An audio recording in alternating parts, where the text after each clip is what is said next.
Centricom Channel 10 Sports and Mid-Utah Radio, the sports leader in South Central Utah, now present another exciting high school football game broadcast. This sports broadcast is brought to you by sports-minded sponsors throughout South Central Utah.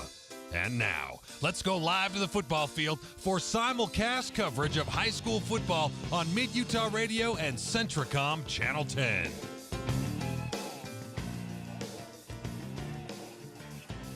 And welcome now to Weber State University, Stewart Stadium at Weber State University. Robert Lovell with you alongside Dennis Aldridge for the 2A State Championship football game here on Centricom Channel 10 and VTV.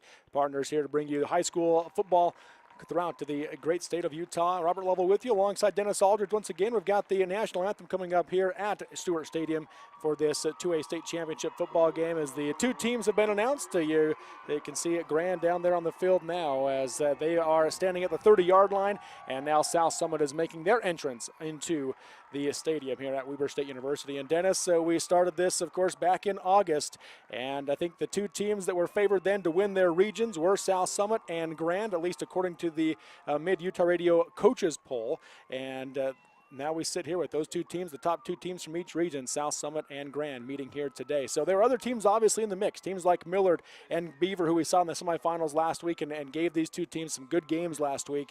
But I think going into the season, this is probably who most people expected to see here today. Well, yeah, I mean, you don't always get the two number ones, but in this case we did. And that's not to say that Beaver and Millard didn't play excellently last week. Both of them in dog fights until the very end, and so it was great football last week. But number one versus number one here today in South Summit and Grand County, and they've earned it. Grand County went a little bit more difficult direction, but they did earn it and came through. And number one versus number one. It's just hard to believe that football season is over. Yes, it is, and we are going to pause for the national anthem here inside the pregame show. Allow you to hear that, as I believe South Summit's band will be playing that now.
Great rendition of the national anthem here for this 2A state championship between South Summit and Grand, again at Stewart Stadium on the campus of Weber State University.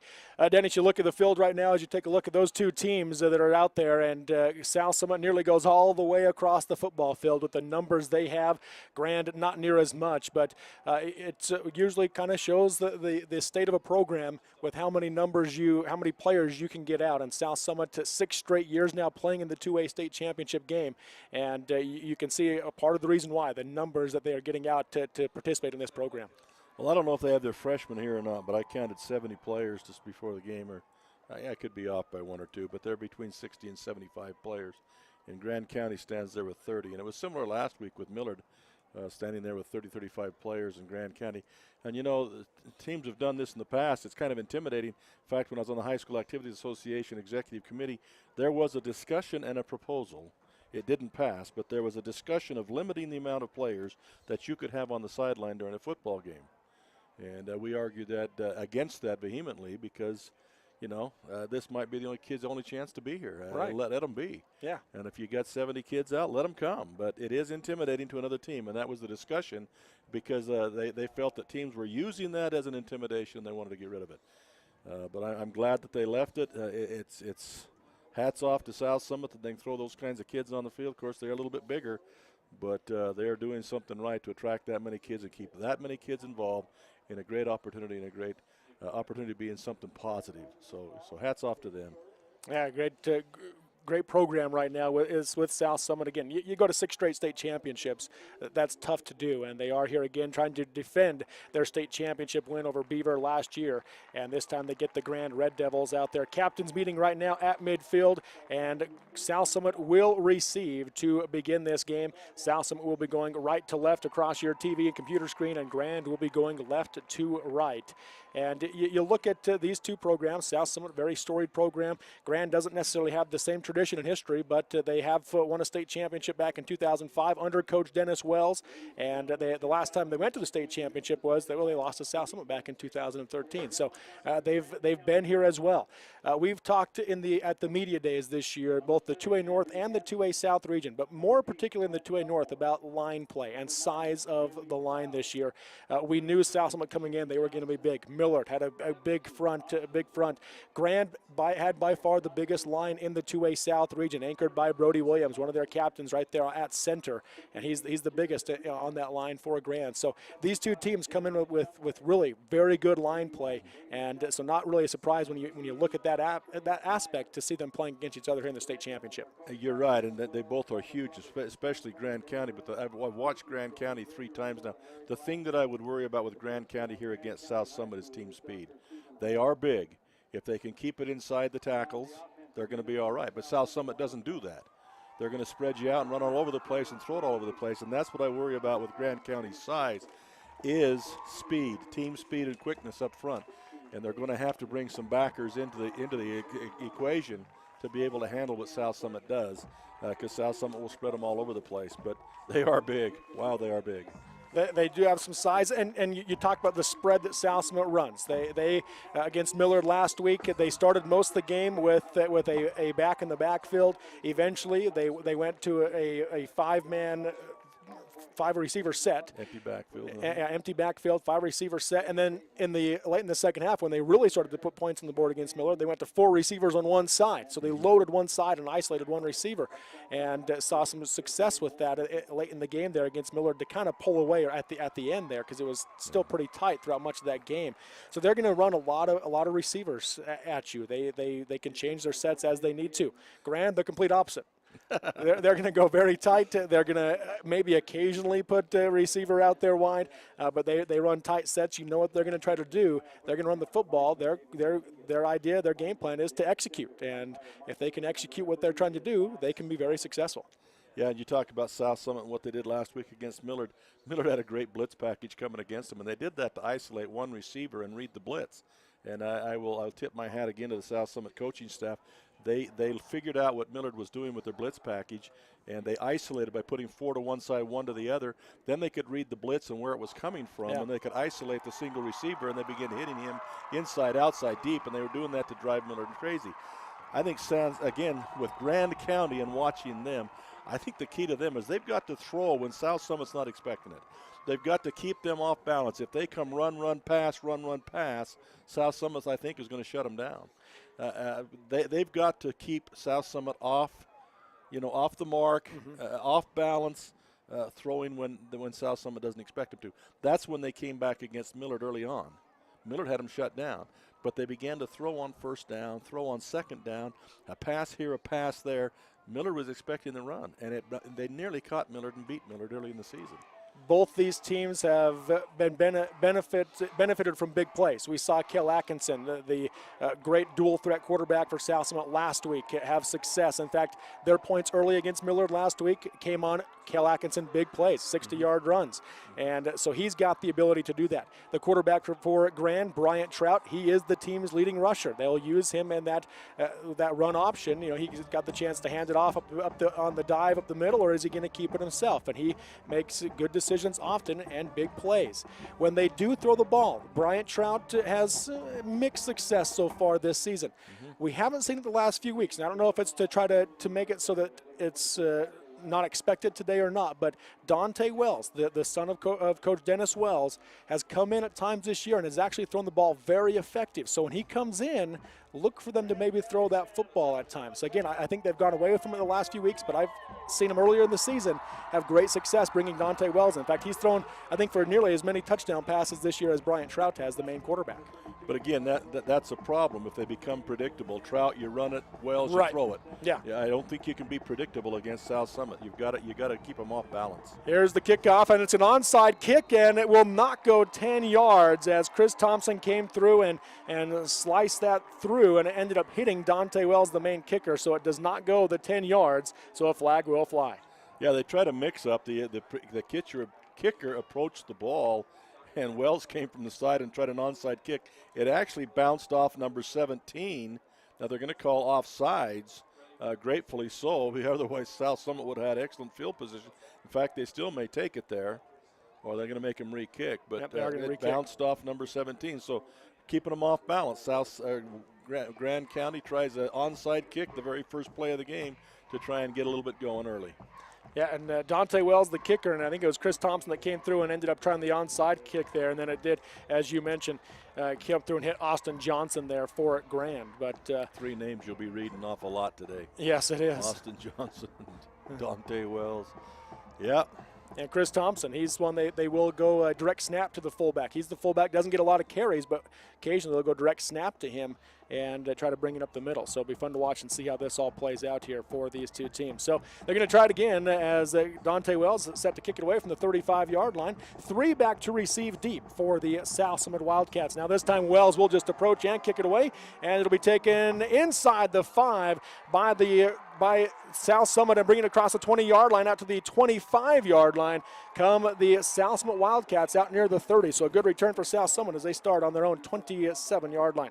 They do. They're trying to rip the ball loose. They do knock it loose, but they're going to be ruled down by contact. And so that's a great weapon, Dante Wells. Had he been kicking from the regular spot, that would have been in the end zone for a touchback.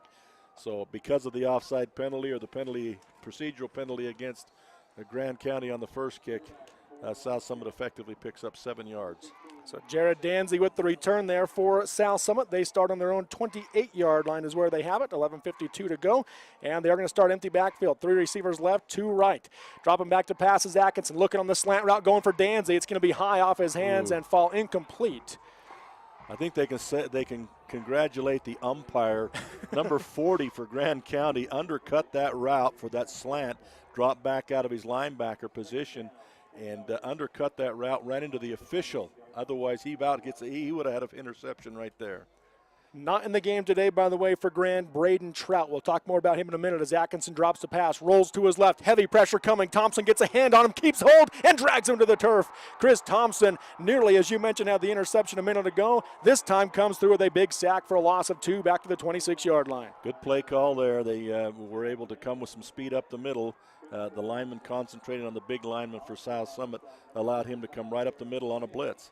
And Millard found great success with that, a blitz package, but you got to, again, keep it unpredictable. So it'll make it 3rd down and 12 now for the Wildcats. 3 right, 2 receivers left. Quick hitch pass goes out to Danzy. Danzy got a block, comes up, lowers the shoulder, nowhere to go though. Just gained a yard out to the 27. It'll be a quick 3 and out for the South Summit Wildcats. And right at the snap count, they ran an extra player back into that formation, did Grand. And so as the blockers stripped off tacklers, it still left 1.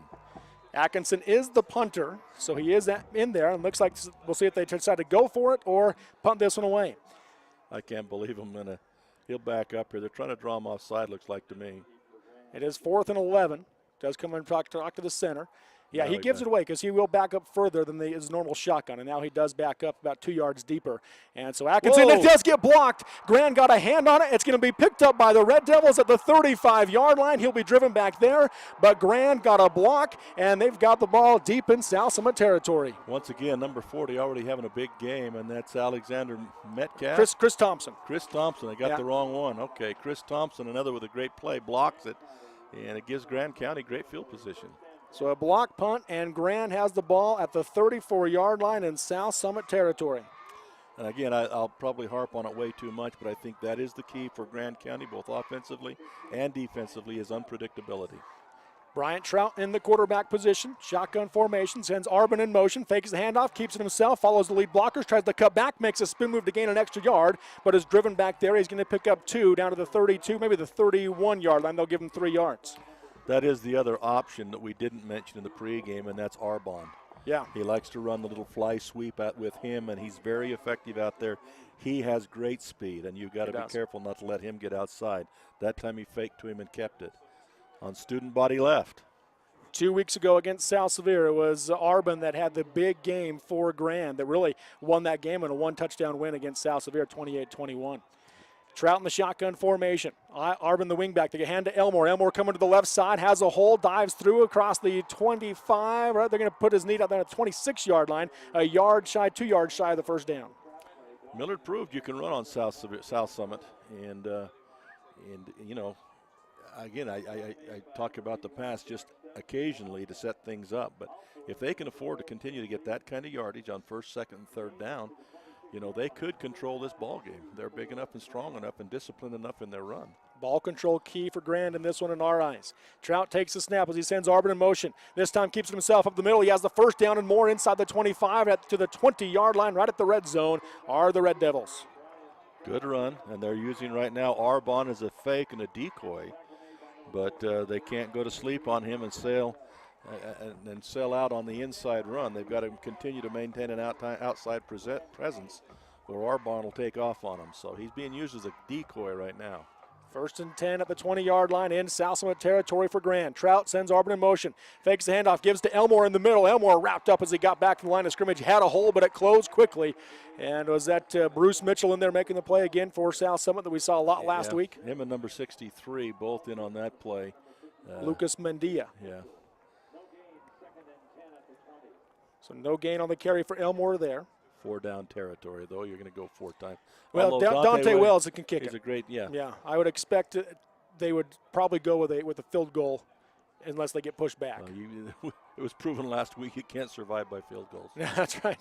Arbonne goes in motion. Fake the handoff to him again. If Trout keeps it himself, steps up inside. He'll get across the 20, the line of scrimmage down to about the 17-yard line for pickup about 3 yards. That's that speed coming for South Summit now. They're reading the flow, and they're flooding the area with extra players, and they're quick enough out of that secondary. And that's where I say the occasional pass to keep that secondary playing back. And right now they're flowing to the ball early now. Under 8 minutes to go in the first quarter. No score between Grand and South Summit. 2A football state championship. It's 3rd down and about 7.5 now for Grand. Trout shotgun formation. Takes a snap. Gives to Arbonne there, or gives to Elmore. There's the reverse to Arbonne. Got a block from Trout. Near the first down marker. He'll be knocked out of bounds right at the 10-yard line. Unless he stepped out earlier. They say he stepped out at the 11. So that'll make it 4th and 1. So decision time for Coach Wells, the Red Devils. You're here early. Go for it. It's early in the ball game. You want to establish something. You're already establishing your size up front. This is one you know you're the underdog. Go ahead and go. Looks like they will go for it as they come out of the huddle. 4th and 1 at the 11-yard line in South Summit territory for the Red Devils, trying to strike first in this 2A state title game. 7:40 to go in the first quarter. Arbonne goes in motion. They fake it to him. Trout keeps himself. Flag will fly. He has the first down, but a penalty will negate that and likely force him to kick a field goal. The running back started a little bit soon next to Arbonne or Trout to go get the block. There it is, the illegal shift call from the official. So that will march them back and make it 4th down, and it should be 6. And Dante Wells does make his way onto the field. So they will, as a result, instead of getting the first down and keeping the drive alive, kick a field goal attempt from the 16-yard line. It's about a 33-yard attempt for Wells, which is something he's made several times this year. Eerily reminiscent similar to last week, yeah. you know. The ball will be spotted at the 23 is where the holder will sit.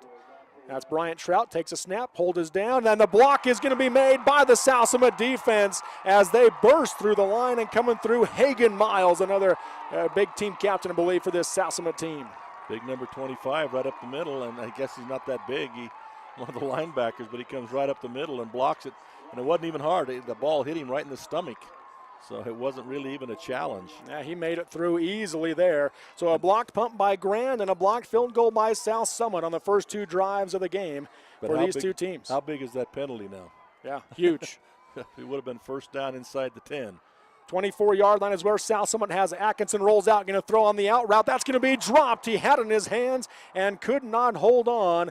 That was Crystal, I believe, the intended target. Yes, it was for South Summit. You got to keep him inside the pocket, Atkinson. The contained man's got to keep him inside.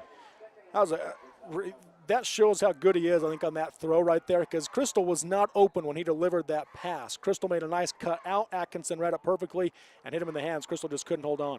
And running left and throwing right-handed, I mean, you got to square your shoulders up. That's a tough throw. Yes, it and is. It was really a good throw, right on pinpoint. Empty backfield again, rolls to his left, throws. That's going to be caught at the 30-yard line for a gain of about 6 or 7 yards on the reception by McCall Rose.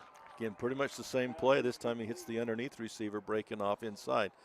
And again, I'll say that they're really good about, hitting here and there and trying to find the soft underbelly of the defense wherever it is. And they do a really good job of scouting that and making in-game corrections. 3rd and 3 from the 31-yard line for South Summit. Grand showing blitz. They do bring the blitz, and Atkinson scrambling, rolls to his left, gets rid of it, throws it high over Danzy. It'll fall incomplete, and that'll make it 4th and 3 for the Wildcats. I think Grand has taken a page out of Millard's defensive playbook. They're trying again to disguise, bring corner blitz, a middle linebacker blitz off the edge from the secondary, and they're trying to disrupt Atkinson. And so far doing a pretty good job. But again, I'll say the same thing, don't get predictable. Right. Austin Johnson blitzed on that one and reversed it Atkinson's direction there. 4th down and 3. South Summit looking like they're going to go for it, and they will. Atkinson keeps it himself. Huge hole on the right side. He's got a 1st down and more across the 40-yard line to the 44, and that one was wide open for the Wildcats. Yeah, they go with a 4-man rush, and they've got a middle linebacker. Everybody else is spread out on the receivers, and really there's nobody on the outside contained. Atkinson did a great job of reading it. The middle linebacker was even blitzing himself coming inside, and so you had all 4 or 5 guys on defensively up front inside of their tackles. That's an easy read for Atkinson, as good a runner as he is. Big 1st down on 4th down conversion for the Wildcats. 1st and 10 now from the 44-yard line. Atkinson rolls out, able to avoid Johnson, throws deep down the field, looking for Lundgren, and Lundgren had it in his hands and couldn't hold on, as defending there for Grand was Andrew Hansen. Just got enough in his way.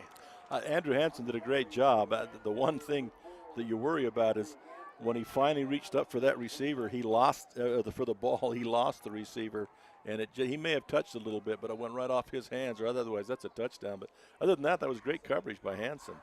2nd down and 10 from the 44-yard line for South Summit. No score, 6:18 to go in the 1st quarter in this 2A state championship. 3-man front for Grand. 1 middle linebacker, that's Thompson. Going to send a man in motion. That's Danzy. They pitch it to him. Danzy trying to get the edge on the short side of the field. Able to get a block. Gets near the 50-yard line. He'll go out of bounds across the 50 at the 48-yard line. Very good pickup for the Wildcats. Again, Danzy was the key last week. And I really think that, I haven't seen South Summit a lot this year. What I've seen him, though, this empty backfield, I think, is an extenuation of last week, like you mentioned. They're doing this to try and be able to figure out the blitz. By spreading that defense out, it's obvious when the blitz starts to come who it's coming from and where it's coming from. And so now you got Dante Wells going down with an ankle. That could be huge for lots of reasons. Yes, it could. And he's writhing there on the field. We're never like to see that. Hopefully he's okay. I mentioned Braden Trout earlier for Grand. That not having him, he's not playing in this one. He got hurt late in the game last week against Beaver, a knee injury, and that's a devastating loss. He's their best defensive player for Grand was Braden Trout. In fact, against South Severe 2 weeks ago, he was a one-man wrecking crew on that defense, and was having a great game last week against Beaver. So you're already down your best defensive player, at least in my mind, in Braden Trout. And now if Dante Wells can't go, that would be another devastating blow to this defense. Well, not only defense, but I say it's key in so many ways because he's the backup quarterback. He also plays a wide receiver where they run some trick plays, a double pass to him at the wide receiver position. He's also their kicker and does an excellent job kicking. One of the better kickers in 2A. So and he was involved on the tackle on the near side to us, and he started to limp, to go across the field limping and calling to the sideline, and he finally just laid down. Couldn't even get to the sideline, and they are looking. They're stretching him, so you hope it's just maybe a cramp or something. In the hip area, maybe not a knee or an ankle. Yeah. Yeah, they are helping him to his feet, which is a good sign there. But they are helping him off the field. Not a good sign in that aspect. And he's keeping weight off that left leg. But, yeah, as you mentioned, not just a blow to the defense, but a blow to all aspects of this Grand team. Knee or an ankle, if it's in the hip, they can maybe stretch him out. He is putting weight on that left leg as he goes off, but he is being assisted off the field. So it's 3rd down and 2 for South Summit as we come back to the action now. 3 receivers to the right, 1 receiver left, and they're going to go tight left are the Wildcats. Atkinson in the shotgun formation. 3-man front again by Grand. They're going to send Danzy in motion right to left. They bring him back the other way, hand it off to him in the backfield. Trent Elmore delivered the blow, and he got wrapped up by 3 more Red Devils for a loss. Yeah, that time the blitz came off perfectly. It came off that back side, the right side offensively. And Danzy, when he reversed field, ran right into the blitz. And it was Elmore plus a couple of others. That was a big play for Grand County. So that makes it 4th down and about 5 for the Wildcats right at midfield. Looks like they're going to go for it. Danzy goes in motion, hard count, trying to get Grand to jump. Got some movement, but didn't cross the line. And Atkinson now looks to Coach Grajek on the sideline. And timeout will be called. So a failed attempt to try to get Grand to jump, and South Summit will talk about it. Didn't mention that as well much in our pregame show, Dennis, but Coach Grajek has had great success. Milford, who's playing in the state championship game, the 1A game after this one here at Weber State, he won a state championship with them back in 1993. Of course, won a state championship here last year at South Summit. And then you've got Dennis Wells on the other side, who we did talk about a little bit. He won a state championship with Grand back in 2005. So you do have some coaches on both sidelines that are used to this atmosphere. Used to the playoffs, yep. Yeah, they really are. The advantage would have to go to South Summit, though, because their kids have been here. They know what it's like. Grand County has not. That is true. The coaches have been here. Yeah. Kids for South Summit have been here 6 years in a row now. In fact, if you're a senior in this South Summit program, you don't know anything but going to state championship games. Yeah, that's a huge advantage. It really is. See if they go for it. You expect Coach Grajek to go for it here at midfield? 4th and 5. Looking at the sideline over there, they're still working with Dante Wells. They're trying to get him to walk it off a little bit. I wonder if that is in the hip, and they're trying to get that walked off and loosened up. On 4th and 5, Atkinson in the shotgun formation. Danzy goes in motion right to left. Atkinson takes a snap. Here comes the blitz. Throws to the out route. That's going to be through the hands of Crystal. Threw a little bit high. Crystal made a good attempt at it, but does not bring it down. So a turnover on downs for the Wildcats, and Grand's defense again stands up. Elmore is the one that made that happen. He came on the blitz on the near side and right into the face and unblocked of the quarterback, Atkinson, and he had to get rid of it early. The receiver was there. He had curled up. He was open, but the early throw was over the head and too big for him to handle, so incomplete.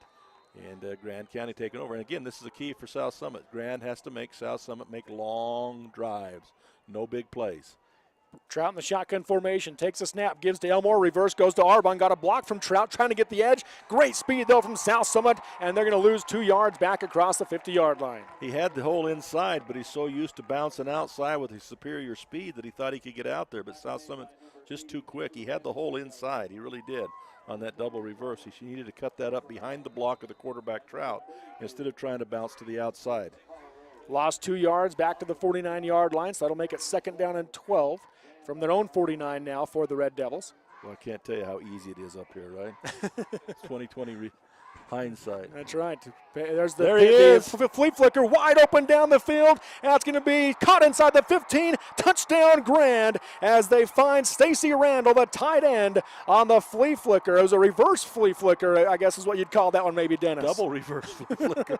And that's what I'm talking about, unpredictability and Grand throwing when they're not expecting it. He hands off to the fullback, who hands off to Arbon, who flips it back to Trout, because they've set that up well, because they've run that play, and Trout's always blocked. This time Trout peels back from the block, flips in the ball. And like I told you, South Summit has been selling out to the run. That's why you got to throw when they're not expecting it, and that was a super job. Wells is in to kick. Yes, he is, which is great news for the Red Devils. Grand strikes first. Dante Wells on for the extra point. Snap is good. Hold is down. Kick is up, and that is good. With 4:46 to go in the first quarter, the Grand Red Devils strike first as they get a 51-yard touchdown pass from Bryant Trout to the tight end Stacy Randall, and Dante Wells knocks in the extra point. So 7-0 is your score, with Grand with the lead over at South Summit, and a trick play in this first quarter to jump on top. Unpredictability. Got to do it. And not just with trick plays, but if they'll run that kind of play action, de vez en cuando, from time to time, they're going to be able to keep South Summit off the mark, because right now South Summit is selling out so badly to that run that was there. I did notice Wells. I do think it's probably in the hip for Wells. He's able to plant and kick, but probably with not much distance. He'll be able to kick extra points, but don't know if he'll be able to help him anywhere else. We'll see what he does here on the kickoff if he comes out, and I don't. He's not. He's on the sideline. He's still working that hip. It's in the hip area. I wonder if he's, partially dislocated or maybe tweaked his back or something. But he will not be kicking. He's on the sideline stretching again. And as you mentioned, he from the 40, they kicked from the 40 the first time. That ball goes into the end zone.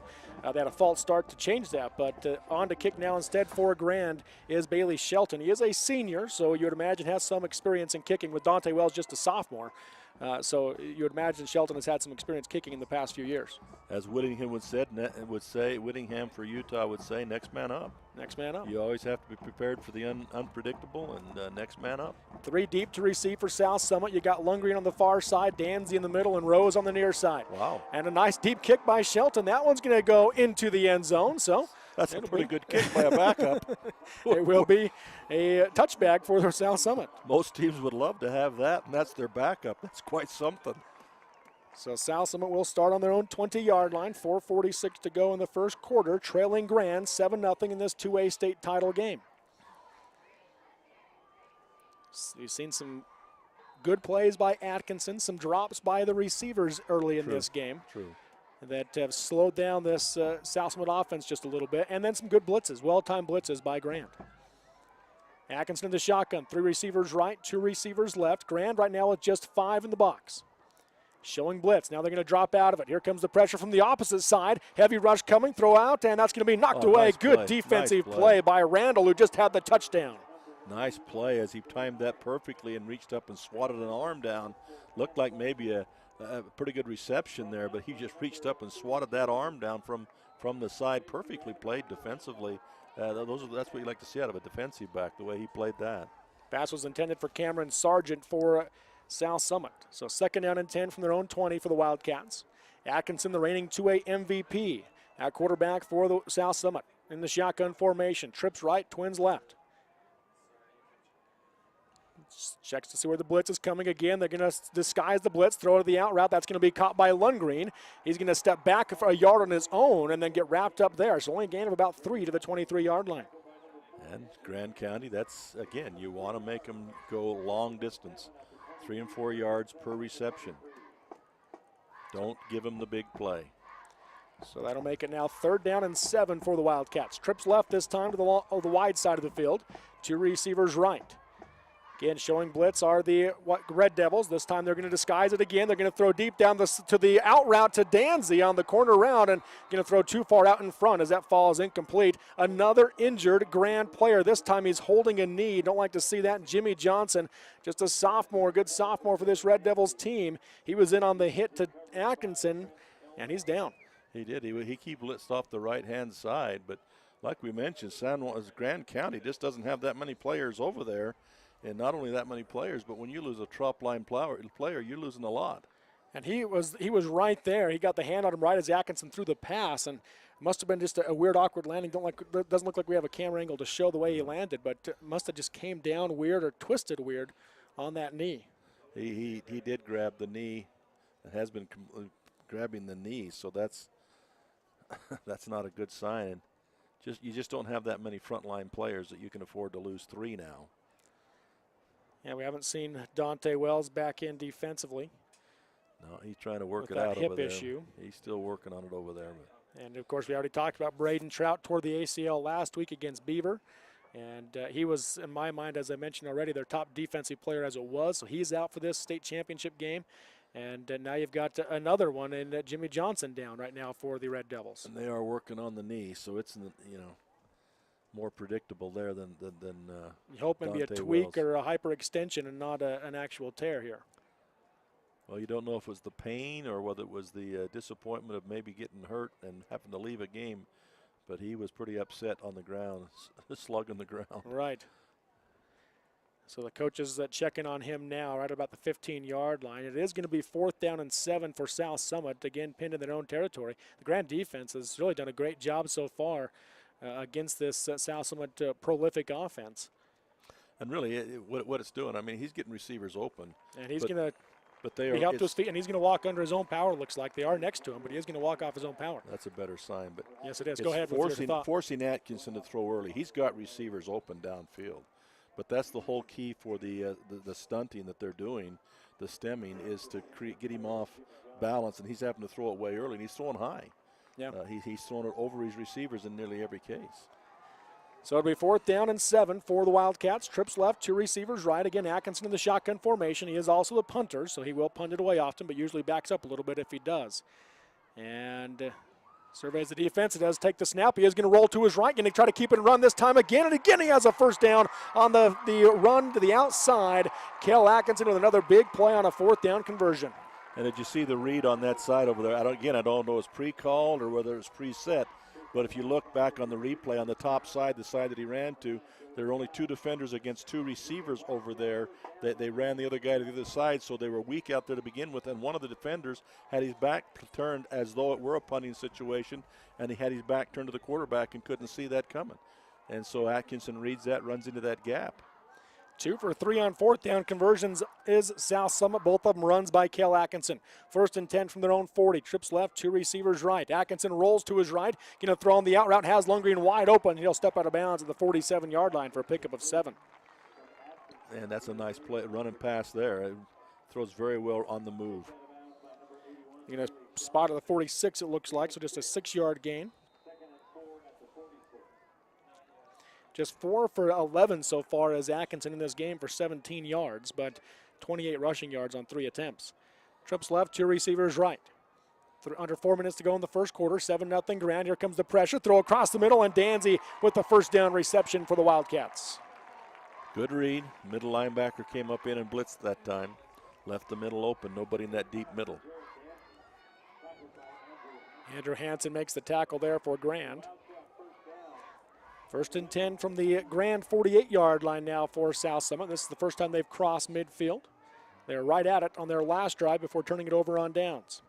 Trips left, 2 receivers right. Atkinson in the shotgun, drops the pass, rolls to his right, looking for that out route again. Now it's the reverse direction, coming back the other way, and pressure following him. Got a block from Mitchell. He's going to get across the 40-yard line near the first down markers where he's forced out of bounds at. They're going to be, looks like maybe a few inches shy is all, and maybe right at the marker for Cale Atkinson, another big run. Did a good job coming back. It's interesting, he had the Mitchell kid in front of him and starts directing the Mitchell kid because there's somebody trailing him. He's saying, block that guy, because he's the only one that could stop him.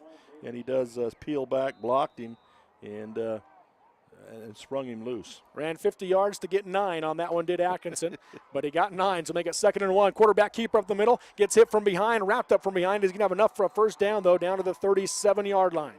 Looks like, yeah. Didn't get a whole lot, but he got enough. So make it 1st and 10 now for the Wildcats from the Grand 37.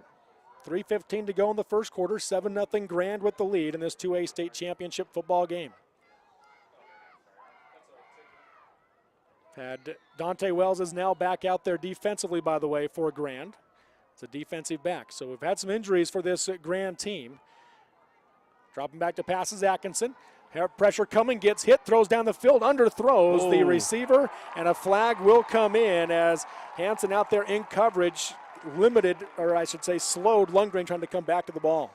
Oh, yeah, and again, the defender was in great position to make the play, but when the receiver turned back to the ball, Lundgren reached out and grabbed him as he went by because he didn't know where the ball was. Again, you got to turn and see the ball. When the receiver turns, you got to maintain your position with him, but then you got to turn and see the ball and play the ball, not the man. Right, you cannot impede him coming back. Even if it's underthrown, you cannot impede him coming back to the ball. So the penalty puts him at the 22-yard line. Second penalty of the game on Grand. This one a big 20-yard or 15-yarder takes South Summit near the red zone. 1st and 10 from the Grand 22-yard line. Trips right, 2 receivers left. Atkinson in the shotgun formation. About 4 yards deep. Grand right now just 4 in the box.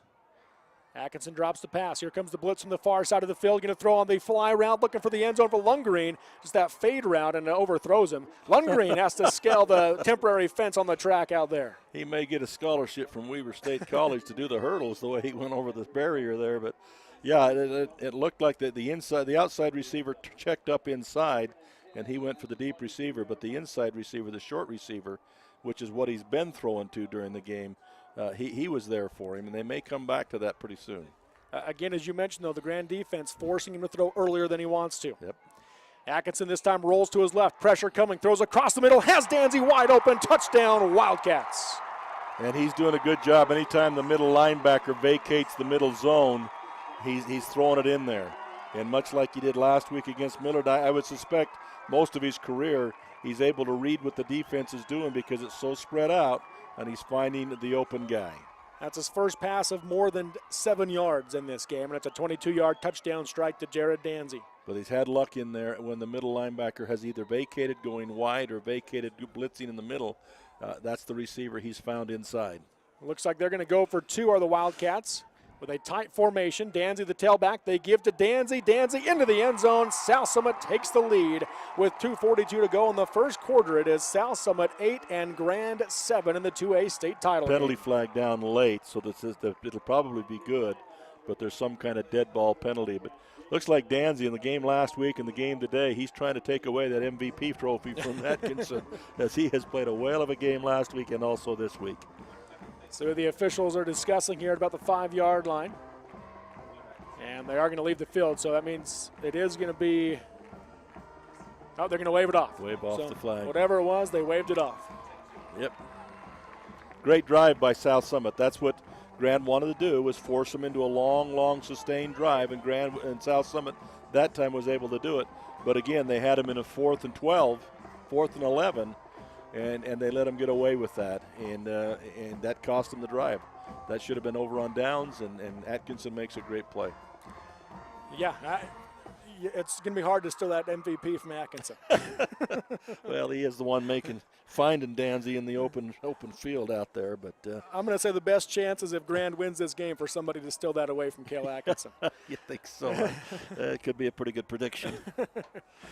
8-7 your score. South Summit the lead over Grand in this 2A state title game. 2:42 to go in the first quarter here. So we've already had some good action. Both injured players that got hurt in this game for Grand are back on the field. We saw Dante Wells back on the field defensively there. Now Austin Johnson is back on the field here as well. Or Jimmy Johnson. Austin Johnson, I don't know if they're brothers or cousins or even related at all, but there are Austin Johnson's a senior, Jimmy Johnson's a sophomore for this Grand team. Small towns that we work with, it's pretty good idea that they're related somehow. But Dante Wells, I believe, is on over there by the 40-yard line. Here comes the kick now from South Summit. Line drive kick that'll be through the hands of Elmore and go out of bounds at the half-yard line. And since it touched Elmore first, that's where Grand will have the football. Oh, dear. Wow. Yeah, if it goes out of bounds on its own before it goes into the end zone, that's a penalty. If it goes into the end zone, it's automatically the 20. Even if it goes through his hands into the end zone, it gets it back on the 20. But since it goes out of bounds, it's not a penalty. It's on the 1-yard line, and wow. Now South Summit can really bring the wood, tighten down that defense. And, we talk about the tight formation from Grand County, but, folks, if you're looking at it on the TV, it's not just a tight end to tight end. The splits are foot to foot. Yeah. There's no yardage between those splits offensively. It is really tight. Trout in the shotgun, takes a snap, gives to Elmore. Elmore got to the line of scrimmage, looks like getting to pick up a yard out to the 2-yard line is all, as they give him the forward progress for a gain of 1. Ball pops free, but it was down by contact, so it's a 1-yard gain. But, if you're really gutsy, you wanted to run a gimmick play right now because South Summit's bringing everything to the line of scrimmage. If you wanted to be real gutsy, but it'd take a lot of guts to pull something right here. Yes, it would. 2nd down and 9 for the Red Devils. Trout going to send Arbin in motion. They give to Arbin. Arbin cuts up the middle, gets hit at the line of scrimmage, and he'll go down there. They're going to give him a yard to the 3-yard line. Yeah. He made the right read that time on the cut up, but still the defense there for South Summit. Now you got somebody down and completely out. It looks like one of the big kids. He's not down, but he finally moved a hand, but he looks out cold. The officials immediately wave into the Looks like that might be Arbin. No, it's too big. It does start with a 2, though. That number, the first number is a 2. You see him get hit here, and then he gets hit 2 or 3 more times by some more Wildcats. I think that might be Arbin down on the field right there. That's right where he was. That's right where he went down. And that takes away his speed option to the outside. Wow. Grand County better start another bus from home. Yeah. Third time they've had a player down in this game for Grand. Again, the first 2 have both come back into the game, Dante Wells and Jimmy Johnson. Now you got Arbin down for the Red Devils. And Corbin Arbin, a great senior back for this team. And when they first started looking to him to maybe get him to react and get up, he looked to be out cold. He finally did start moving a hand, and he is a little bit of movement down there, but this might be a head injury. Now they're asking for the cart. They're asking for the cart. Neck injury. Never like to see that. So another just a devastating injury here for Grand, as already out Braden Trout. Had 2 injuries where both players have come back already in this game. And now Corbin Arbin there down at the 1-yard line. But if you put him on a cart, he's probably not coming back. Right. And they have called for the cart. And the Weber State staff is on scene now to try and help out too. Yes, they are. So as they do this, we're going to step away from our mics a little bit here as they get to Corbin stabilized, and hopefully he is okay. As Dennis mentioned, initially it looked like he was out cold. Did raise a hand soon after you said that, and so at least showed some movement there. But there's very little movement now. Yeah, he's not moving at all now, and I'm sure he's being directed not to move at this point. This is a head or a neck injury of some sort. He gets stood up. No hit to the head at all right there, as really a well-formed tackle, but I wonder if it's that hit from behind, those second and third hits that came a little bit from behind there. He got stood up at the line of scrimmage, just across the line of scrimmage, and driven back. Now they are being very careful, it looks like, to take his helmet off. But as they do their job down in the field with the excellent staff here at Weber State and Grand County, we will again step away from our mics for a moment, and then we'll come back here shortly. But in the 2A state championship from Stewart Stadium on the campus of Weber State University, it is South Summit 8, Grand 7 with 1:49 to go in the first quarter on Centricom Channel 10 and VTV. That's it.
Once again, Robert Lovell with you alongside Dennis Aldridge as they get Corbin Arbon of Grand loaded onto the cart here at Stewart Stadium at Weber State University.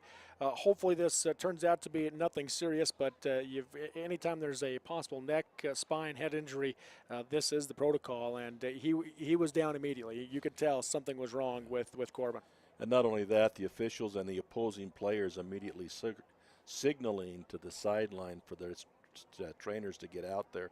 They all knew immediately that there was something wrong there with Corbin. And that's a bad deal. You know, you work so hard to get in this state game, and you certainly hope that the young man isn't severely hampered with that it's just a twinge or a tickle of some sort that he'll be able to come back from quickly. But they do have to take the precaution. Yes, they do, as they get him, again, loaded into the Weber State gator, the cart, whatever that is, off the field and get him taken care of. And again, hopefully it will not be something that is life-impacting by any means there for Corbin. Well, I doubt to see. I don't think we'll see him back in this ball game. Right. The other kids came back, but I don't think you're going to see him come back. 3rd and 8 as we come back to the action now, and Trout in the shotgun formation sends a man in motion. That's Cloud. They're going to get on the direct snap to Thompson, fumbled it, and South Summit recovers across the 5-yard line at the 6-yard line. Yeah, they faked it all as though the snap had come to the quarterback, but it was the short snap to the up back, Thompson, and the ball comes squirting loose. They would not have had the first down, but insult to injury now, South Summit with a ball inside the 10 at the 6-yard line, and wow. Thompson's first carry of the game and ends up in a fumble there, and a big play for South Summit's defense. South Summit going to go to more of the run game formation here as they start at Grand 6-yard line. There's the handoff to Danzy. Danzy gets hit by Cloud, broke the tackle as he crosses the 5. 2 or 3 more Red Devils pile on to drive him back, and it'll be a gain of 1 to the 5-yard line. And they are, South Summit, Grand has really got to rise up here now. You know, their back's against the wall. And hold this to minimal damage if at all possible. 3 points at the most. Going to send a man in motion right to left. Now they're going to bring him back. That's Miles. Direct snap to Atkinson. Atkinson, the quarterback keeper, dives for the end zone. Is he in? Yes, he is. Touchdown, Wildcats. He was hit about the 2, but he spun and then leaned back over the goal line for the touchdown. A good job of running by Atkinson, trying to take that MVP trophy back again. 5-yard touchdown run for Atkinson. He's got 6 carries for 44 yards in that touchdown. And correct me if I'm wrong, Dennis, but I don't think we saw this formation out of South Summit at all last week. No, they kept it pretty much spread. They've gone tight to each side and a receiver wide. And here's going to be another quarterback keeper on the 2-point conversion. And again, he is in the end zone. So with 1:05 to go in the first quarter, it is now South Summit 16 and Grand 7. Here at Stewart Stadium on the campus of Weber State University. South Summit with the touchdown lead and then some in this state title game. And again, Grand, the story here for Grand, a big play to get the lead, to start the game on the board with the lead. But injuries have hampered this Grand team already in this first quarter. South Summit may want to keep that kind of formation going. The size of the holes on the last 2 plays off that right side, they might want to keep going there. Because they were huge holes. Yes, they were. Double tight formation again is what we've seen, and we didn't see it at all last week. And by the way, double tight on the 2-point conversion on the last drive. Double tight here on 3 plays on this drive, including the 2-point conversion, as they only had to go 6 yards there, but punched it in from 6 yards out, and now has a 16-7 lead. Double tight with a tight wing and a wide receiver, single setback in the backfield, and then with kind of an option out of that, fakes the handoff. And then lets the blocker, Danzy, block for him, or he hands off to Danzy and then he blocks for him. So, but huge holes. So South Summit getting ready to kick it away. Looks like a ball issue, so they'll change balls. Back to receive, Braden Cloud and Trent Elmore for a Grand. And again, it was a mistake in the special teams that hurt Grand on this previous drive. I said Braden Cloud, it's Joey Cloud. Back to receive, but the ball on the last kickoff went through the hands of Elmore, then went out of bounds at the 1-yard line. So Grand was pinned deep before the fumble. Here's the kick again to Elmore. Elmore likes a bounce this time, picks it up at the 5-yard line, brings it out across the 15, tries to make a move to the 20, and he'll go down to the 22 or 23-yard line for the Red Devils. You know, normally I don't like to see a kick hit the ground, but in that case he backed up to take the short hop, and it took the perfect hop to him. I was thinking when he backed up, let it go in the end zone, but it got a perfect hop, came right up to him and not an angle hop. And so in that case, it worked out good, but I hate to see kicks hit the ground. Dennis, this has been one of the longest first quarters I think we've ever seen. A whole lot of incomplete passes, penalties, and injuries. 45 minutes into the game, and we're just 11 minutes into the game. We might have to delay the 1A game till next week. That's right. Hand off to Elmore. Elmore left side, big hold to run through. Breaks a tackle out near the 30-yard line. He'll go out on the 29, so a nice 7-yard pickup for Trent Elmore. Good leg churn. He just kept going and going and going. He was being held, but he kept churning through it. And with the injury he's had, and especially that injury to Corbin Arbon for Grand, you're going to need guys like Trent Elmore to just give it a little bit more, as tough as that is to do.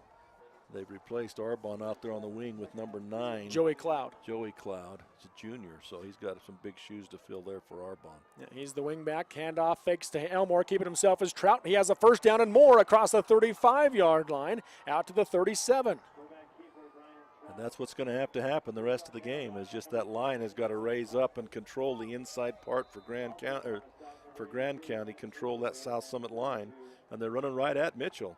And you know that sometimes you get these great linemen for teams, and I've seen it through the years. Sometimes they'll tell you it's better to run at them than away from them. The other guys you want to run away from, not at.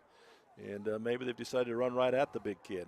Doesn't look like they'll get the snap off before the quarter ends. So at the end of the first quarter in the 2A state championship from Stewart Stadium on the campus of Weber State University, it is South Summit 16 and the Red Devils 7. We'll step away from our mics momentarily and come back and get you ready for the second quarter after this short break here at Stewart Stadium on the campus of Weber State University.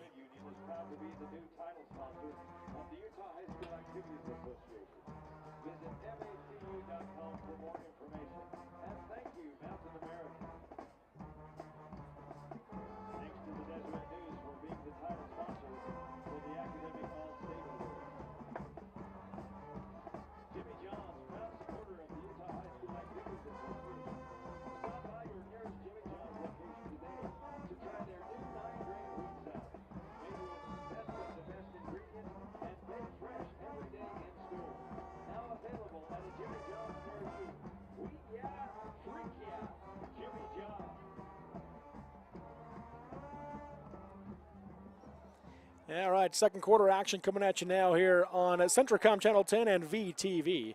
As it is 1st and 10 for the Grand Red Devils from their own 37-yard line. Cloud goes in motion and faking the handoff as Trout keeps it himself, broke a tackle, then goes down hard. A big hit by Hagan Miles of the South Summit Wildcats. Yeah, you talk about a big hit. He didn't really tackle him. He hit him so hard he fell down, and then he fell on top of him. That was a big hit, but they're opening some holes on the interior of that South Summit line. But what you're seeing now, that last time, I think South Summit's gone to 6 down linemen trying to control that up front.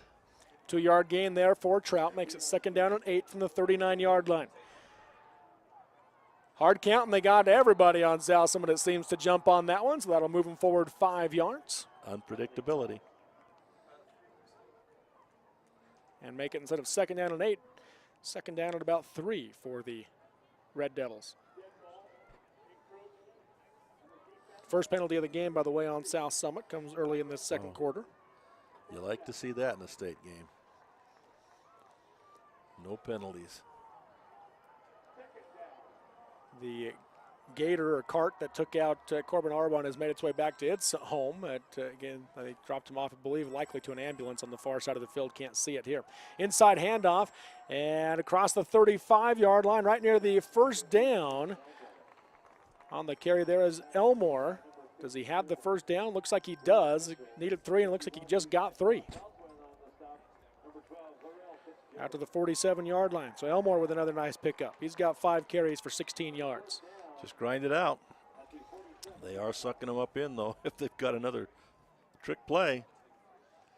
Yeah, if you're just joining us, the way Grand scored was on a reverse flea flicker that Bryant Trout found Stacy Randall wide open down the field for a 51-yard touchdown pass. Trout in the shotgun, sends Cloud in motion, fakes the handoff to him, keeps it himself, cuts up the middle, gets to the 50-yard line, has a man wrapped around him, keeps going to the 49, down to the 48-yard line. Nice pickup for Bryant Trout. They're going to be content to do that, and that's they're faking the handoff to the wingback coming around, Cloud, that is. And then he leads with the block and kick out on the outside, and Trout trying to step to the inside. And South Summit able to bring extra bodies in there with their speed, but they are making penetration on that interior line. Again, they send Cloud in motion. Fake the handoff to him, give it to Elmore. Elmore jumps over the line, and he's going to get a first down with a 6-yard run. Sorry for the spontaneous reaction, but he didn't drop his shoulder and run over. He literally just jumped over him. He hurdled him. The pile in the middle, he hurdles it. It keeps going. Great run by Elmore for another first down for the Red Devils in South Summit territory down to the 41-yard line. 41 is for so a 7-yard gain on that one. I had him marked as a 6, but a 7-yard gain there for Elmore. First and 10 from the 41. Trout again in the shotgun formation. Cloud goes in motion. Direct snap to Thompson. Thompson finds the hole, and he goes up the middle before being wrapped up at the 35-yard line for a 6-yard gain. He had the ball, and he delayed. He was behind his big offensive guard, and he kind of delayed and waited for the hole to open up, and he waited for it to move as the linemen and some of the backers were spying on the backfield and looking at all the action in the backfield. Didn't even know he had the ball, although that is the one they fumbled on the 2-yard line, but did a good job of waiting for that hole to develop. Trout takes a snap, keeps it himself on the right side, lowers the shoulder down to the 31-yard line, and looks like he's going to have just enough for another first down. And they do signal first down, so 4-yard pickup. I bet that young man goes home pretty bruised up after a football game. Takes some shots, that's for sure. So make it first and 10 from the South Summit 31 for Grand with under 9 minutes to go in the second quarter. 16-7 your score. South Summit leads Grand in the 2A state title game. Trout again, shotgun formation. They send Cloud in motion. Fake the handoff to him. Keeps it himself. Does Trout. Up the middle he goes. And stays on his feet as he ran into a pile of Wildcats and gains an extra yard as a result down to the 24-yard line. You had number 81 for South Summit around his ankles hanging on. That's Jack Stubbs. But because Trout came down on the top of another South Summit Wildcat, he was able to spin and lunge forward for a few more yards. 7-yard pickup makes it second down and 3 for the Red Devils. Nearing 8 minutes to go in the game. Or the first half, excuse me. Yeah, well, it seems like a game. Yeah. These are the kind of drives, though, that'll shorten the game up. Yes, it will. Cloud goes in motion. This time they give it to him for his first take, and he's going to get inside the 20 for another first down for the Red Devils. You know, this wears on a defense, too, and a lot of these kids from South Summit will play offense also. But this wears on you, just 4 or 5 yards a carry. It shortens the game, like we said. The South Summit can't score if they don't have the ball, so it shortens the game, and it wears on you physically.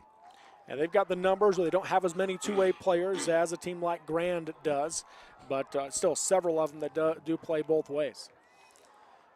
First and 10 from the 19 for the Red Devils. Trout takes a snap. Going to be an option. Keeps it himself as he cuts up. Gets down to the 17-yard line for pickup of about 2, maybe 3 yards on the carry. Good pursuit by South Summit there. It looked like he was going to be able to run to glory on that one as 2 or 3 players went wide with the running back. But he turns it up inside, and good pursuit coming out of that secondary. So second down and 8 now for Grand. In the red zone, trying to close the gap here as they trail by 9, 16-7. Cloud the wing back. Elmore to the left of Trout in the backfield. Trout takes a snap, fakes the handoff to Cloud. He keeps it himself up the middle. Spin move inside the 15 down to the 11-yard line for another nice pickup and make it third down at about 1.5 yards. Number 4 in on the tackle. That's Jedediah Lee for South Summit. And when it looked like he's going to spin free, but just very patient for Grand County. Very patient, working it down the field. Now South Summit's going to take out a defensive secondary player. They take their free safety out, run another big lineman in there to try and stop this up front. Again, basically believing that there will be no passes here. Third down and 2 for the Red Devils. 6-man front. Trout takes a snap, gives to Cloud. Cloud tries to get the edge. He's going to be right at the first down marker as he goes down inside the 10 to about the 9-yard line. Well, the one on this side is marking him back at the 9.5. The one on the far side is marking him down at the 9. Yeah, the umpire's looking at both of them, trying to figure out which one he's going with, and he'll go with the near side. Ooh, tough spot there. I felt like he got past the 10 clearly, and they put the nose of the ball on the 10. Wow. Yeah, I think that's a bad mark on this side. And that's going to put him in a decision situation here, but you almost got to go for it. Yeah. Wells Aylen as the kicker. You're already down by a touchdown plus. You about got to go here. 4th down at about half a yard. Trout in the shotgun. 6-man front again for South Summit. Trout takes a snap, keeps it himself, got hit, dives forward, and he's got the first down to the 8-yard line. Pure determination there by Trout as he was actually hit at the line of scrimmage and just lunges, literally lunges forward for that first down. Already 11 carries on the game for Bryant Trout. 11 carries for 48 yards. And once again, they take a yard away from him. They mark it down at the 7, then move it back to the 8. So 1st and goal from the 8-yard line for Grand. Same formation, same defensive front for South Summit, 6-man front. Trout sends Cloud in motion, takes a snap, gives to Elmore. Elmore gets hit at the line of scrimmage as he ran into a wall. I think that was Bruce Mitchell that he ran into, able to keep the legs turning and fall to the 6-yard line for a pickup of 2 yards. If you watch the replay, I think you're going to see the hole is outside and he cuts inside. But there's a big hole to the outside if he steps out into it. And that was Mitchell. He just ran right into him up the middle. Down to the 6-yard line there. 3 more downs, you got to figure. 2nd and goal from the 6 for Grand. 4.5 to go, 4:34 to go. This has been a long drive. They started this drive with 1 minute left in the first quarter. Cloud goes in motion, and they're going to get a offsides by or encroachment on South Summit, so move it forward 3 yards. They're lucky there because Cloud went too soon and actually came past the quarterback before he had the ball and turned to look back like, now what do I do? But South Summit jumped and helped him out a little bit there. Half the distance to the goal, puts it at the 3-yard line, so 2nd and goal from the 3 now for Grand. Same formation. 6-man front by South Summit. Trout in the shotgun. They send Cloud in motion. Fake the handoff there. Trout keeps it. Looks for the end zone. There he is. Touchdown. Touchdown, Red Devils. Late call by the line judge, but they do give the signal for Grand. I guess I shouldn't have spoke because from here I was positive it was a touchdown, but from the last 3 or 4 marks, maybe not. You're right to watch and see. That's a great drive right there by Grand County. Really is. I can't say enough about it. That a long, sustained drive, took time off the clock, wore down the defense, and really if they can do that and run and not have to pass, South Summit can't score, Grand can in that situation. And on the extra point, it's going to be bobbled on the snap to Trout. Trout rolls out, throws, and underthrows the intended target there. So they are not successful on the extra point attempt, so they trail by 3. 4:12 to go in the first half. It is South Summit 16, Grand 13 in the 2A state championship after a really, as Dennis just mentioned, a great drive. A drive that spanned over 8 minutes, about 8 minutes and 48 seconds, and they went 78 yards in 15 plays on that drive, did Grand. So great drive, as you mentioned, and they trail now just by a field goal, 16-13. Those are the kind of drives, too, that frustrate a team like South Summit. They like things to happen quick and in a hurry and in spurts. And that would just frustrate the heck out of them to think that they've gone the length of the field and scored. And that slows up their offensive scheme, and it just frustrates them. Now those Grand County's got to come out, and they've got to play the good, solid defense. No penalties, no mistakes, and get the pressure on the quarterback and not give up anything big. Probably don't have enough time to score, but they can't let South Summit score before the end of this half. See, they're going to bring Shelton back on to kick it away after he kicked one to the end zone their last kickoff. With Dante Wells again leaving the game for a while with a hip injury. He was in to kick the extra point, but these longer ones, I don't think he's got the plant leg. He just can't plant and twist on that thing, so they brought this other boy in to kick the long ones. Back to receive again, a trio for South Summit. They have Danzy in the middle, McCall Rose on the far side, and Braden Lundgren on the near side. Bailey Shelton on to kick it away.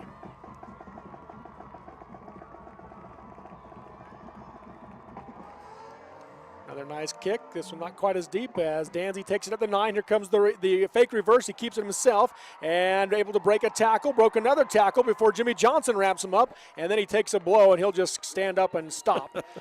And that's where the forward progress will end. You're exactly right. I mean, when that second tackler came in, he never got taken to the ground. The coach is talking to him right now, but he really just kind of stopped and stood there. He wasn't struggling forward. He wasn't trying to, get out of bounds or anything else. He just kind of stood there, waited for the whistle to blow. 4:02 to go in the first half. South Summit will start on their own 34-yard line. You got to figure South Summit now wants to hit something big before half and really lay it to them. 1st and 10. They've gone away from that short field tight set with a backfield. This time it's empty backfield, 3 receivers left, 2 right. They send Danzy in motion. Kind of ring as a wing back.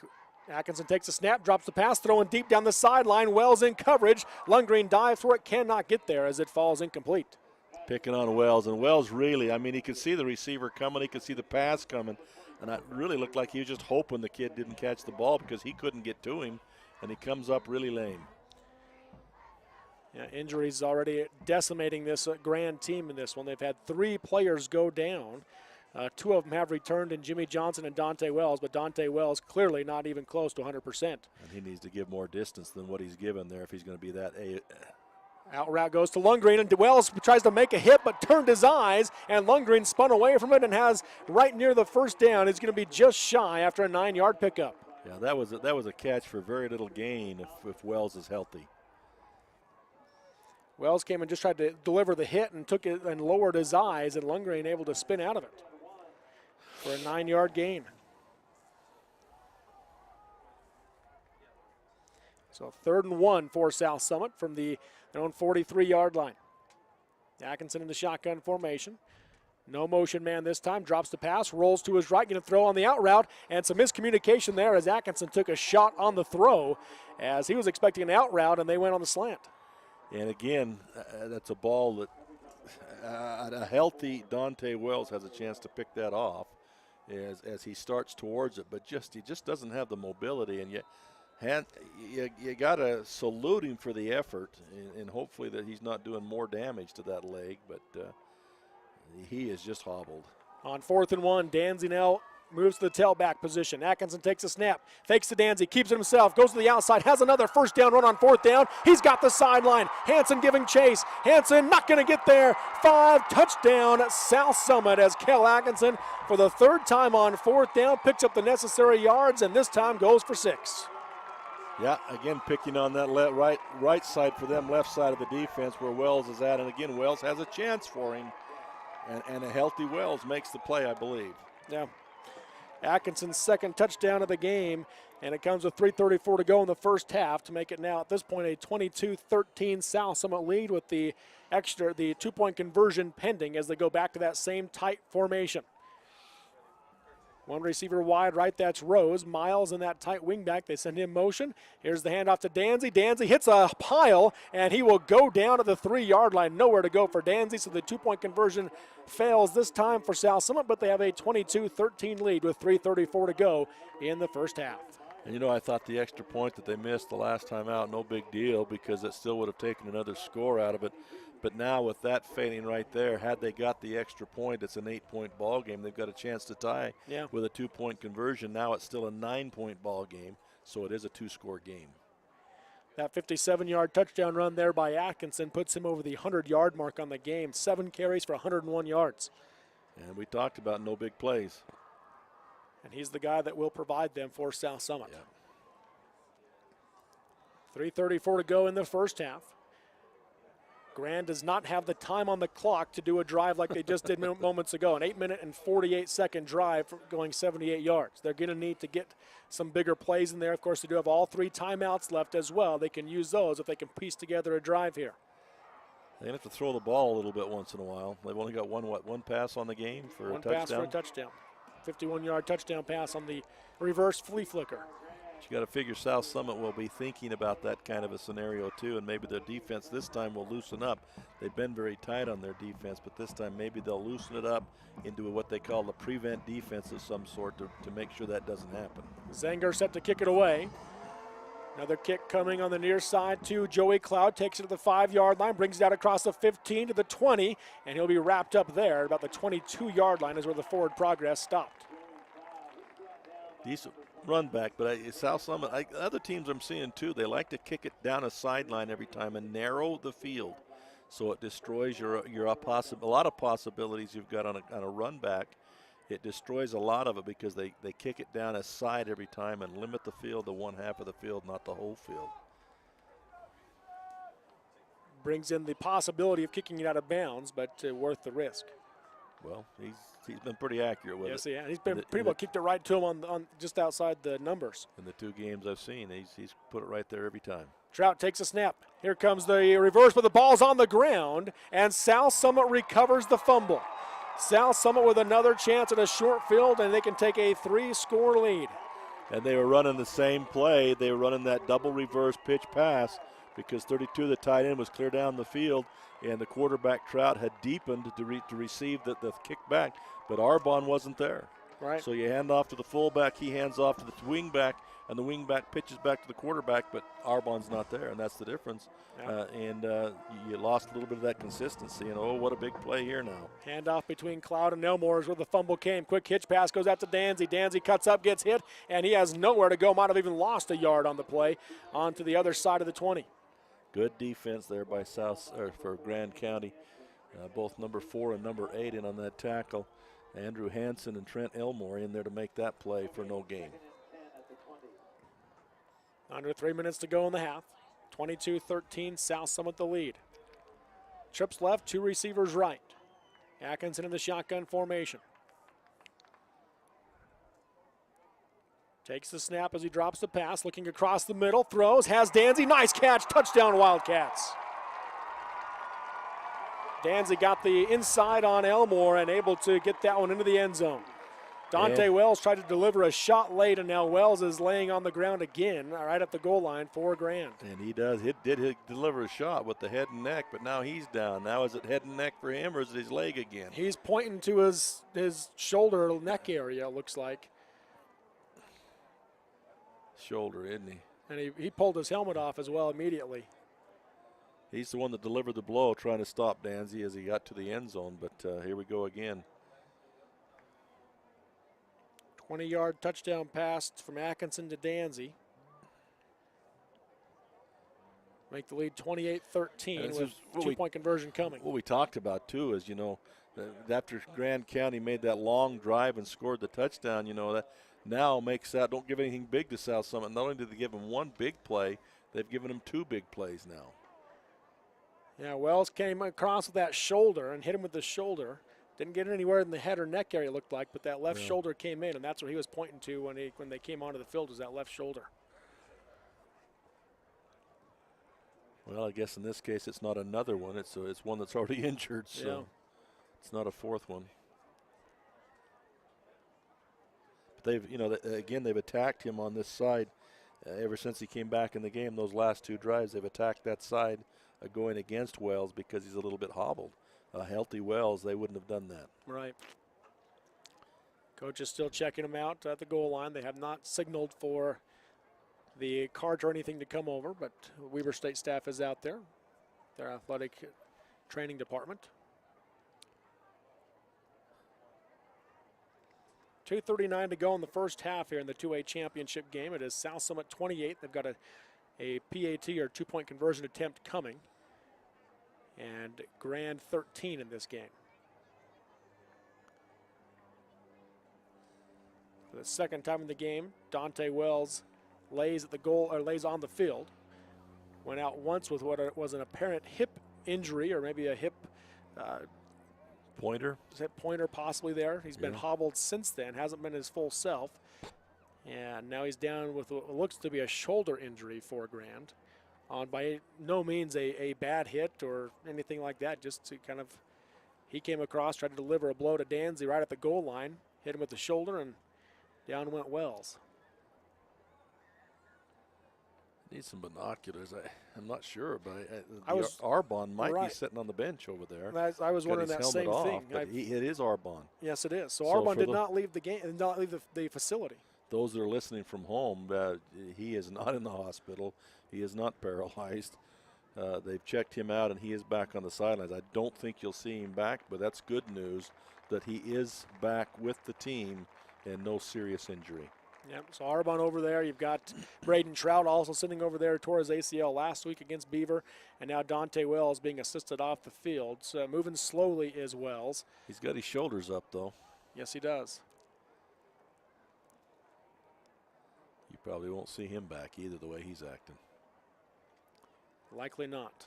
as he makes his way off the field. South Summit's offense will come out for a 2-point conversion attempt. They lead at 28-13, 2:39 to go in the first half. South Summit with that 15-point edge, courtesy of really 2 fumbles inside the red zone by Grant. Yep. 2 fumbles inside South Summit's red zone. Yep. So a 6-yard scoring drive for South Summit, and now a 20-yard scoring drive for South Summit. Going to go back to that tight set with one receiver wide. That's Rose. Danzy the tailback. Atkinson is going to send Miles in motion. Takes a snap, pitches it out to Danzy. Danzy trying to get the edge. Got the block, cuts inside. There he is, into the end zone for the conversion. Make it 30-13 for South Summit with 2:33 to go in this first half. They just bring that wide receiver back down inside to make a block down in there and kick and get him inside a blocker kicking out and then the receiver coming down. You know, it's pretty hard to cover that out there.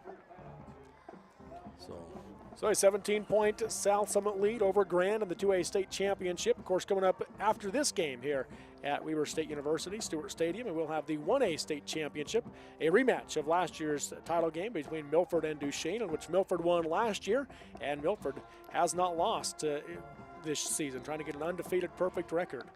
I think they got the longest winning streak in the state right now, don't they? Longest active one, yes. Yeah, I think it's 17 or 18 games at this point, yep. Going back to last year.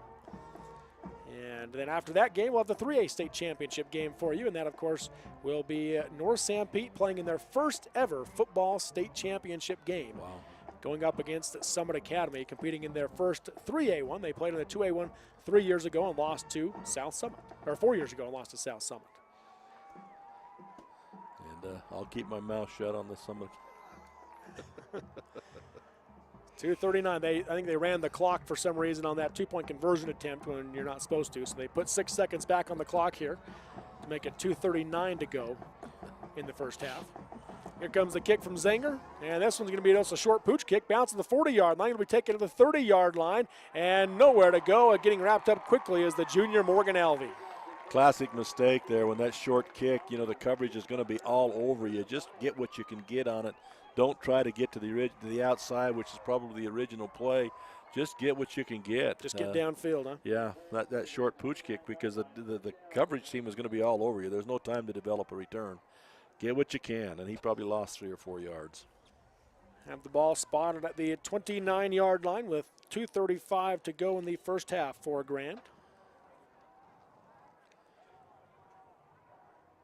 Grand has to be a little bit shell-shocked right now with all the injuries and difficulties that have happened to them here in this second quarter. Trout in the shotgun formation, takes a snap, gives to Elmore, big hole to run through, makes a move out across the 35 to the 40-yard line for an 11-yard pickup. Nice play, ran hard, got the first. Outside of their 51-yard touchdown pass, that is the longest play of the game for Grand. If you can guarantee 10 yards of carry with 3 timeouts left, you know, you still could score here. But you got to guarantee that. They're going to mark it to the 39, so a 10-yard gain. So only 2 double-digit length plays in this game for the Red Devils. Trout in the shotgun formation, takes a snap, fakes the handoff to Elmore, keeps it himself, had a big hole to run through. He's across the 45 out near the 49-yard line for what looks to be another first down. Well, there's 2 in a row, Dennis. Yeah. Well, 10 yards is a big play for them. Yes, with it this is. running play, you know. But, you know, at any moment you could break one of those. It's just South Summit's got so much speed in that secondary. They have loosened up a little bit for them against this offensive Grand County. They've only got 5 down in the box now, down linemen for defensively, and they have moved somebody into the deep middle. So 1st and 10 from the 50-yard line for Grand. Trout in the shotgun, sends Cloud in motion, fakes the handoff, looks to pass, going to throw on the deep route for Randall. Just kind of throws it up there. Randall nearly caught it, but a flag will come in. We're going to have a pass interference call, and that'll move him down 15 more yards. And the ball was a little bit underthrown. Even with the guy in the deep middle, South Summit still got beat deep. And the ball was underthrown, and as he came back, like happened earlier to South Summit by Grand, this time the reverse, he reached out and grabbed him as he went by, pulled him down. Take him down to just shy of the 35-yard line with still 1:33 to go and all 3 timeouts for Grant. And he still nearly made that catch one-handed. Yes, So Grand, their offense appears to be in business here to try to punch one in before the half comes to an end as they trail by 17, 30-13 in this 2A state championship. This would be huge if they could stick this one in. 2 receivers set this time as opposed to the tight set. The handoff to Elmore looking for the halfback pass. There's the throwback to Trout, the quarterback, and he overthrew him. He had him open, but overthrew him. Trout made a great diving attempt at it, but it falls incomplete. Just a little bit too big, a couple of yards maybe. Well set up. So make it 2nd down and 10 from the 35-yard line.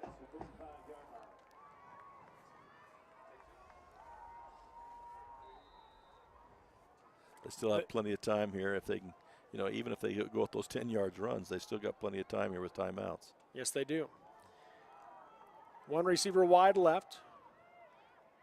Going to take the snap. Just Trout follows the lead blockers as you say, student body left as he gets across the 30, kept the legs turned into the 29 for a 6-yard pickup. They need to move now, or they're going to call timeout. So Coach Wells will use his first timeout of the first half after the 6-yard run to make it 3rd down and 4. Trout now with 14 carries already in this game for 68 yards. Well, one thing that does do for a team is you don't have to worry about fumbles on handoffs. The exchange points is often where your fumbles take place, and there's never exchange. You don't have to worry about it. And you talk about fumbles. Those of you that might be just joining us, 2 fumbles by Grand deep in their own territory has given South Summit 2 short fields and 2 touchdowns as they fumbled one on the 6-yard line. South Summit took it the 6 yards for the score, and then one from the 20-yard line, and South Summit went 20 yards for a score. And that right now really is the big difference in this game. And then Kel Atkinson, 3 4th down runs for first downs and 1 for a touchdown. And that's what was sticking in my mind right there was, blown, I'll call it blown coverage, even though it wasn't pass coverage, but blown coverage. Somebody wasn't in the right spot in the right lane, and Atkinson got loose and took off, on that big touchdown play. 3rd and 4 coming out of the timeout. Trout in the shotgun formation. Going to send Cloud in motion. Fakes it to him. Gives it to Elmore. Hit in the backfield. Elmore stays on his feet trying to go somewhere, but nowhere to go as he got hit and wrapped up. Not letting go was Levi Fox. That's a great play, and I didn't see the stunt. Maybe watch the replay, but he came off. Well, he just beat the block on the inside is what it amounts to. He just beat the block and stopped it and brought other people with him. And so you have to call another timeout, but you've lost down. You've lost yardage and you've lost a down. So that's very costly. It'll make it 4th down and about 7 now for the Red Devils after losing 3 yards back to the 32-yard line. 1:03 to go in the first half. 2nd timeout used by Grand. So they have 1 left in the half. Weber State will Weber State. They are the Wildcats, so but South Summit will have 2 timeouts left.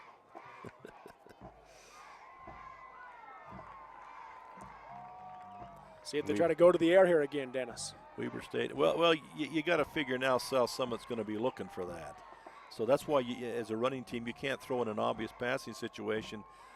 You're just not built for it, and so South Summit's loosened up a little bit. 4th and 7. Trout throws the pass on the out route. That's going to be caught, but shy of the first down as Randall goes out of bounds, about a yard short of the stick, and it'll be a turnover on downs for Grand. Nice throw and a nice catch, but again, you're just not built for it necessarily, and so just didn't get enough yardage, and the defense was content to stay back there, keep him within it, and let him catch it. They didn't try to come up and make a play because they knew that even if he caught it, they were okay. They're just not going to let him make the big play, and South Summit's defense had limbered up a little bit on that situation, so they weren't going to get beyond him. 1:05 to go in the half as South Summit comes out. And now you got to, again, can't let South Summit score. They can score in 65 seconds. They'll go for it. Danzy goes in motion. Atkinson drops the pass. Here comes the rush. Going to throw deep down the sideline as Lundgren beat his man. That's going to be caught across midfield. He'll be forced out of bounds there by Bailey Shelton, but a big play again by the Wildcats. And that's the place where Dante Wells has been playing. And, the players are doing a good job, but it's just not your first line players. And Dante Wells is on the bench too, and I don't think he'll be coming back. So, again, they attack where the apparent weakness is, and I hate to call any young man a weakness, but he's not the starter, so makes a difference. 32-yard gain to the 41-yard line for South Summit. Atkinson looking for that same pattern to the other side this time, and Crystal nearly had it, but he went down out of bounds. What a play there, but Crystal couldn't quite keep in bounds as he brought it in. A nice pitch and catch right there, but just out of bounds when he came down. Or they're going for it. And did he The juggle official that was ball? right there. He must have bobbled it or something a little bit. We can't see, but the official was right there on top of it. Yeah, because his feet are in bounds. Yeah. So. Second down and 10 now for the Wildcats. Trips left, 2 receivers right. 52 seconds to go in the half. Here comes the blitz from the far side by Jimmy Johnson.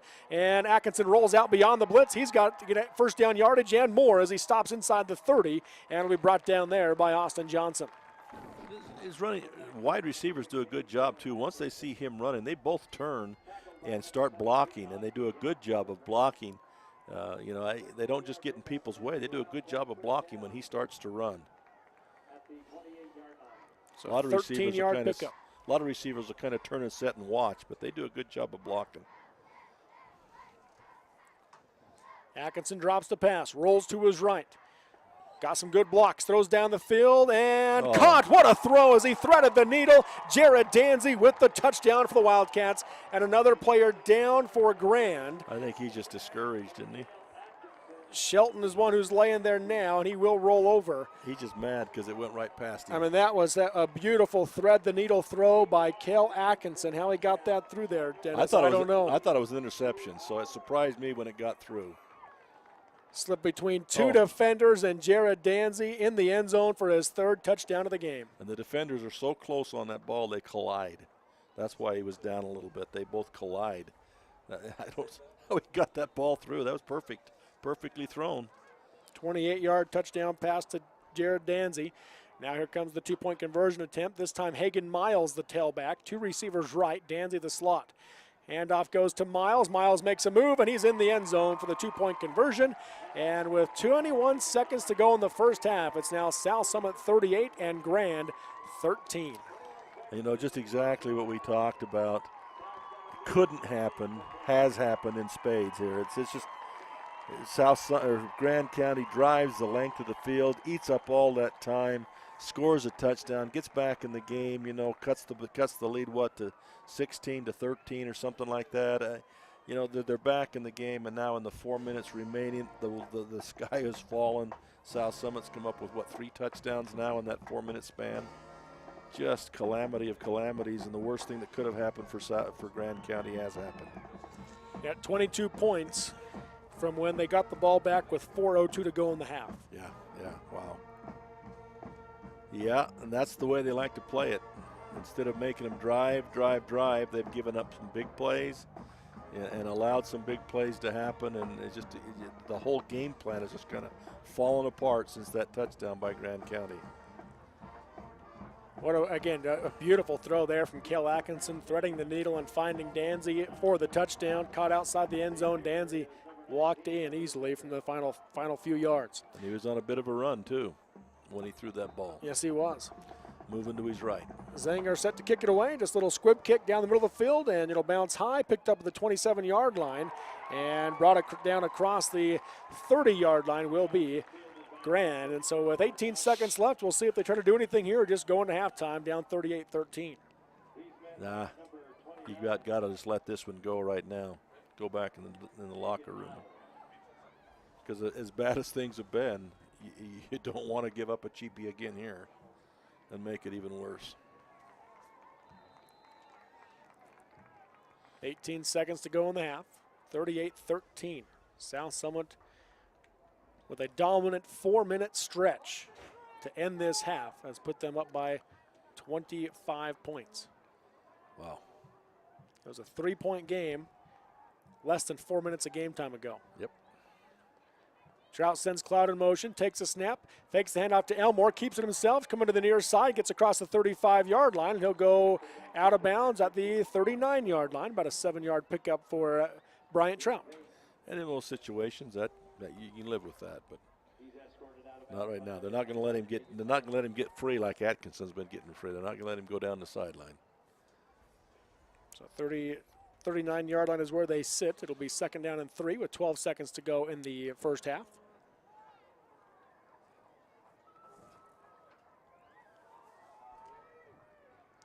Trout sends Cloud in motion again, fakes the handoff, this time gives to Elmore. Elmore right side at a big hole to run through. He's going to be across the 50-yard line with 6 seconds left is where they'll stop the clock to move the chains. This is a precursor to the second half. If they're consistent enough or content enough to do that and able to run, they're going to need like 4 drives, though. Just not a lot of time. Coach Wells calls timeout. This would be his final timeout. The scoreboard still shows he has 2 left. But this would be his final timeout of the half. Their responsibility, their difficulty in the locker room at halftime might be to figure out who's going to play what position. Yeah. With as many injuries as they had, to figure out to maximize their people and their abilities and find spots where they can be maximum effective. Again, they had all week to prepare to go without Braden Trout, as he tore his ACL last week, and hugely impactful player on that defense for Grant. So they prepared to not go with him, to go without him. But now the losses of Corbin Arbon and Dante Wells, a injury as well to Jimmy Johnson. He's been back in, as has Wells, but Wells went down again a second time and has not come back in since that second time he went down. Just devastating to a team. As you mentioned at the beginning of the game, only 30 players in that sideline. Yeah. Trout takes a snap, hands off to Elmore. Elmore looking deep down the field, hit from behind by Mitchell, and down he'll go as they tried the halfback pass, and Mitchell came through and busted it up to end the first half. Kind of fumbles it, but fell on his own, so another trick play that time. It was the quarterback throwback, but he was going to try to throw to his tight end down the sideline and just got hit before he could deliver the ball. So that's going to be how the first half comes to an end, with South Summit leading Grand 38-13 in the 2A state championship game. As we talked about 4 minutes and 2 seconds ago of game time, it was 16-13.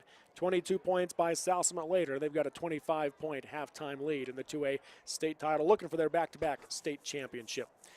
We're going to step away from the mics for the halftime here at Stewart Stadium on the campus of Weber State University. We'll come back for the second half here on Centricom Channel 10 and VTV.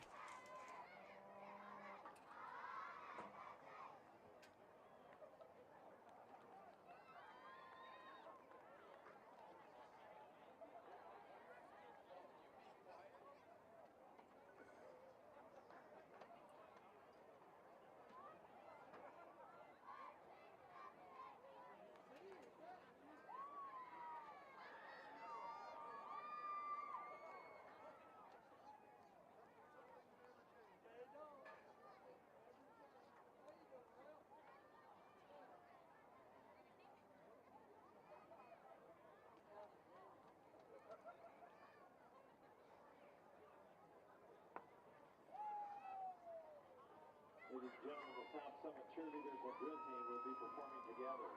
They say, "Go Wildcats."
gentlemen, please welcome the Grand County Red Devilettes. They're coached by Stephanie Shepard and Reagan Ballard. The captains are Peyton Shepard and Haley Cox.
Now, ladies and gentlemen, welcome the Grand County Cheer Squad.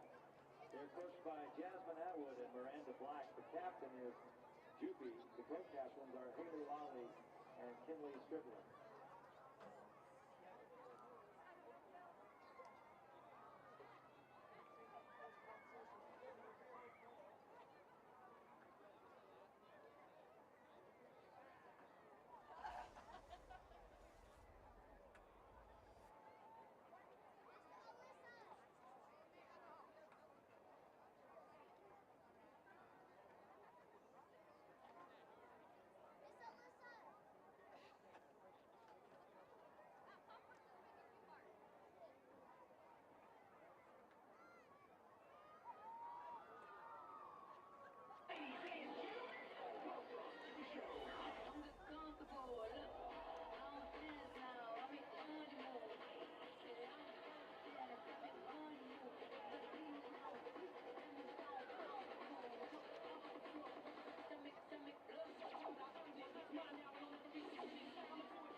Ladies and gentlemen, this year the Utah Interscholastic Athletic Administrators Association is awarding a top varsity team GPA for each classification and sport.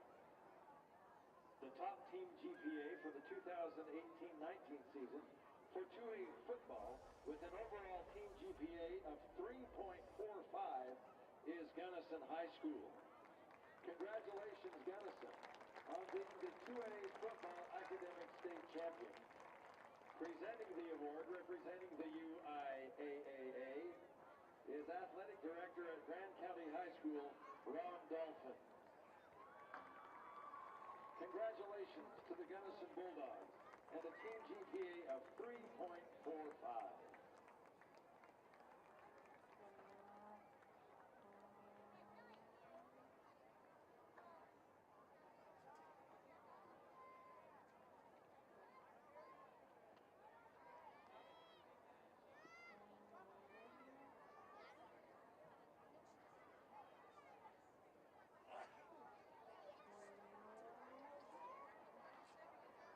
Did you know that every dairy in Utah is family-owned?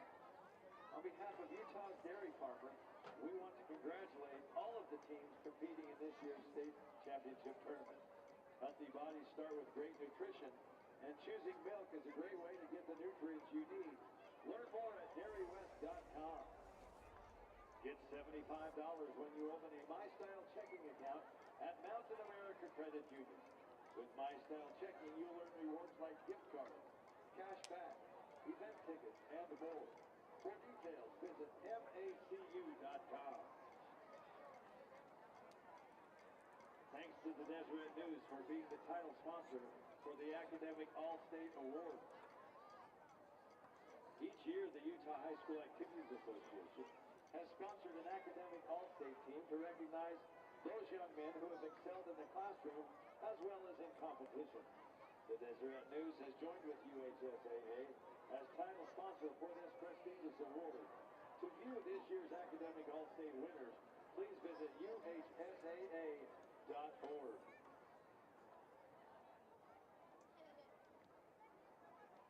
Visit MaxPreps.com for stats, schedules, rosters, and more. MaxPreps, America's source for high school sports. Jimmy John's, proud sponsor of the Utah High School Activities Association. Stop by your nearest Jimmy John's location today to try their new 9-grade wheat sauce. Made with the best of the best ingredients and baked fresh every day in store. Now available at a Jimmy John's near you. Wheat yeah, freak yeah, Jimmy John's.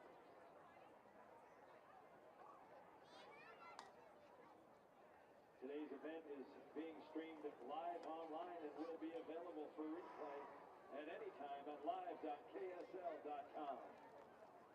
The Utah High School Activities Association is proud to use products from Wilson Sporting Goods. For athletes to perform their best, they require the best. And that's what Wilson has delivered for over 100 years. Learn more at wilson.com. Don't forget to visit the shirt stop to pick up your state hoodies, t-shirts, and hats. The shirt stop creates and designs the highest quality apparel in the state of Utah. If your favorite company is looking for retail quality street fitting and delivering those promotional products at a killer price, be sure to reach out to the folks at the shirt stop today.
Once again, we are live at Stewart Stadium on the campus of Weber State University. Robert Lovell with you alongside Dennis Aldridge here on Centricom Channel 10 and VTV V6 Media at the 2A State Championship game. Of course, we've got the 1A and 3A games to follow here at Weber State University. 1A will be next. It was scheduled to kick off at 1:30, but, well, it's probably not going to at this point, Dennis.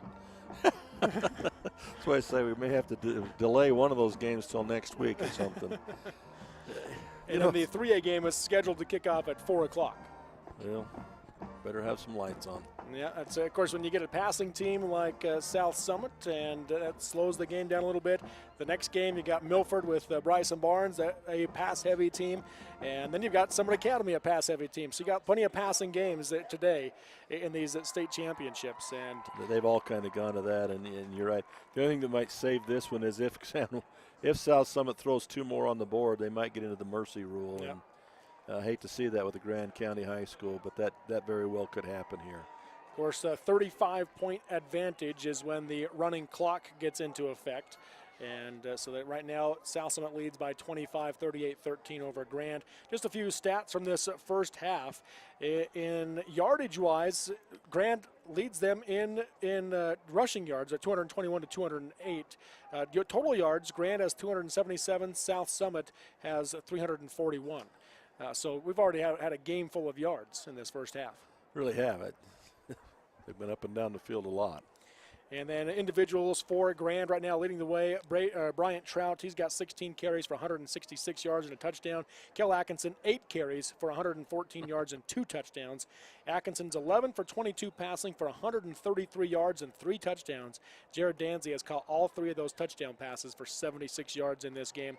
And then passing-wise, Bryant Trout is 2 for 2 passing in this game for Grand for 56 yards and 1 touchdown and a flea flicker.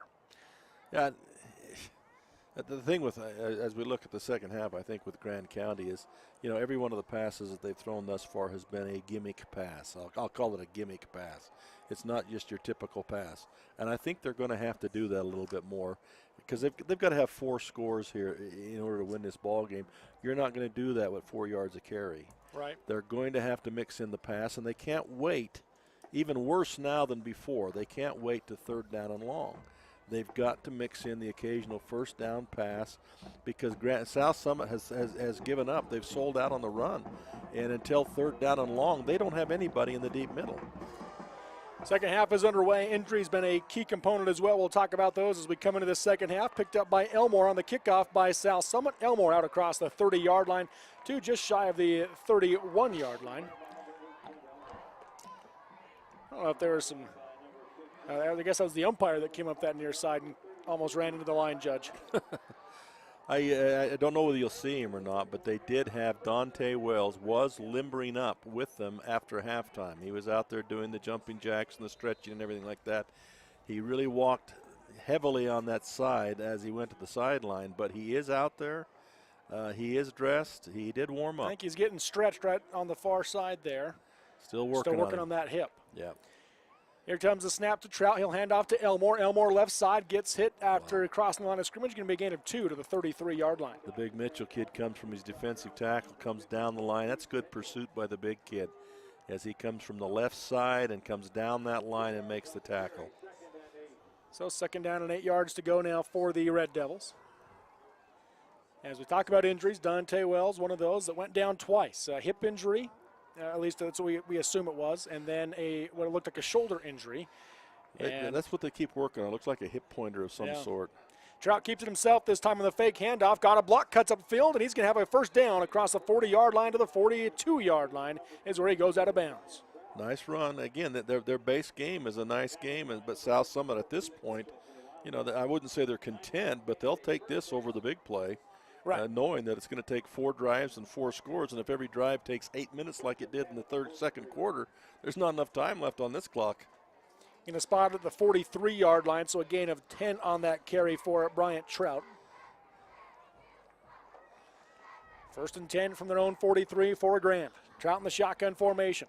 Sends Cloud in motion. Fakes the handoff there. Gives it to Elmore. Elmore, a nice cut up the middle. He's got a hole to run through. Gets hit low and able to still fall forward for about 6 or 7 more yards as McCall Rose might have saved a touchdown there. He indeed did. As he got him off balance, he eventually fell down after another lunge forward. But he got enough of him and got him off balance to where he went down to the ground. Otherwise, he did break. That would have been a touchdown. And those kinds of things, see if they can get the big running play. If South Summit gets too loose in their prevent and get the big running play and for a touchdown, then that changes the complexity. They can continue this game plan.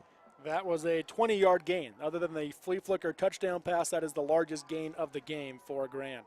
Here's the snap to Trout, handoff to Cloud. Cloud left side, got a block from Elmore, spin move. He's working his way to the 30 and lunges forward to just shy of that for a pickup of about 6 or 7 yards. And from this vantage point, I don't know if it was designed, but it looks like to me this young man is getting a little bit too much depth. And what happens is he's finding the hole, but he's with the extra depth in his approach, he's a little bit slow getting into that hole, and so it's able to close up, whereas Arbonne was a little quicker to the hole and was able to break those much bigger when he ran. Cloud goes in motion, fake the handoff by Trout. Trout keeps it himself, tries to get to the edge, nowhere to go, and we talked about it all game so far. The team speed of South Summit prevails there. Yeah, and there again, he had a lot of blockers out there, but the secondary and the outside linebackers, those people for South Summit just too quick on the edge, and the farther you go out there, the more time they have to react and recuperate from any blocks that may be put on them. You know, one like that, maybe it's time to turn that baby up. It's so easy from up here. It is. 3rd down and 2 now for the Red Devils from the South Summit 29-yard line. Trout takes the snap, fakes the handoff to Cloud, gives it to Elmore. Elmore up the middle, lowers the shoulder, just plows through, and he's going to pick up the necessary yards for a 1st down. Elmore's having a great game, too, as most of the running he does is right up the middle, and he's having a great game. 3-yard pickup there, needed 2, got 3, did Elmore. He's got 13 carries now in the game for 68 yards. On the South Summit 26-yard line. 1st and 10 from the 26-yard line for the Red Devils. 8:47 to go in this 3rd quarter, down 38-13 to South Summit. Handoff to Elmore again. Elmore hit hard in the hole, and he's driven back. He got back to the line of scrimmage, but no more. Big Mitchell didn't make the tackle, but he was standing there as the wall bounced off of him, and others were able to make the tackle. He's pretty strong in there. I was down on the field during halftime and stood there when Mitchell made his way out of the locker room. He was leading the charge there for South Summit, and he's as big as he looks. He's pretty good size. He matches up to a couple of those linemen for Grand County. He's big enough to match up. There's the snap, handoff going to be faked, kept by Trout. As he cut up, he slipped and went down. Had some yards to gain had he been able to stay on his feet, but instead slipped and just got back to the line of scrimmage.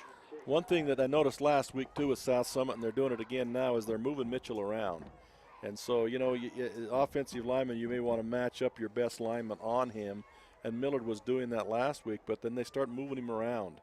So he'll play left side, right side, down tight inside, move to the outside a little bit, so they're moving him around so that they can't key on him and double up on him. Snap goes to Trout. Here comes the reverse to Cloud. The flea flicker looking for Randall. Nothing there. Trout steps up to run and throws for the near side, and it's going to be incomplete. Had he just ran right there when he stepped up, Dennis, he might have been able to pick up a 1st down. May have done. And again, it's a great effort by Trout, but they've run the same. When they've run that, that's the 3rd or 4th time that they've attempted that particular pass right there, and that's why I say it's all the gimmick passes. And it makes it kind of tough when you run the same thing every time. And again, it was on 3rd down, and South Summit was anticipating the pass, and they're back in coverage. That's got to come on 1st or 2nd down to be effective. Going to attempt a 43-yard field goal are the Red Devils. Dante Wells out there. Dante Wells, he's got plenty of leg, and the kicking leg is okay. It's that plant leg that's going to give him trouble. And the last field goal attempt was blocked easily by South Summit. Wasn't even close. Kick is up, and it's going to be just short as it lands in the end zone. So no good on the 43-yard field goal attempt by Grand. And what started out as a very promising drive stalls near the 20-yard line as they take up 4.5 minutes, but no points. Come up empty, and that's why I say I just think if you're going to throw it, it's got to be first or second down now with what they're doing. So it'll be 1st and 10 now for the South Summit Wildcats from their own 20-yard line. 7:23 to go in the third quarter. Up 38-13 in this 2A state championship. 3 receivers left, 2 right. Right side of the line got the play call. Atkinson sends Rose in motion left to right, drops back to pass, looking to his left. Here comes the pressure from Grant. A lot of time. He gets flushed out, gets hit, throws, and that'll fall incomplete. A great job just to throw it away by Atkinson as he was being heavily pursued by the Red Devils. Yeah, he did have a couple of receivers out there, but that was good pressure on him, forcing him to the sideline and nowhere to get loose that time and run, and he got rid of it. But he did have receivers out there, so that'll be legal. 7:15 to go in this third quarter. On the incomplete pass there from Atkinson.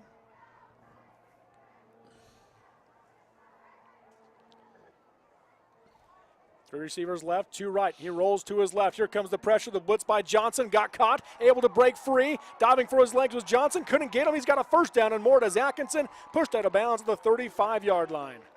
Boy, that was a great effort by him. I think that was a designed run. And just a great effort to go clear back across the field, get out of the grasp of two tacklers, and then get loose for that. And wow, that was a great athletic effort. So it'll make it to 1st down and 10 from the 35-yard line now for South Summit. And they're going, and the near side receiver had no idea the play was even happening, and the hitch pass falls incomplete. He was still looking at the ref, making sure he was lined up on the line of scrimmage. They went on a quick count.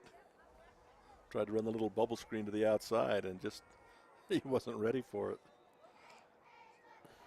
So that one falls incomplete, and that'll make it 2nd down and 10 from the 35. 2 receivers right, 3 receivers wide left. That's Danzy in the slot in what would be a big, wide open middle of the field. Fakes the pass. Danzy does cut across the middle. They throw for him across the middle. He's got it across the 50 to the 40-yard line, down to the 30, 25, 15, 10, 5. Touchdown, Wildcats. Wow. And when that started, that didn't look like it was going to be open at all. Danzy just kind of ran away from the defender even before he had the ball. He looked like he was covered well, but he just ran away from the defender, and I guess that's what you'd call Atkinson throwing him open. Atkinson able to deliver him right across the middle, and his passing today has been pinpoint. I mean, beautiful throws. He was high early in the game with the pressure. He settled down in that second quarter, and since then he's just been on the money. Much of what he did with the Millard thing too is they figured out again what the blitz package, and of course Grand County is so diminished with what they were able to do early that happens too, but. He's looking. He does a great job of reading the defense and finding the right receiver. 201 yards passing now after that throw by Atkinson. Tight set. Here's the handoff to Miles, hitting the backfield, and he will go down. The 2-point conversion no good for South Summit.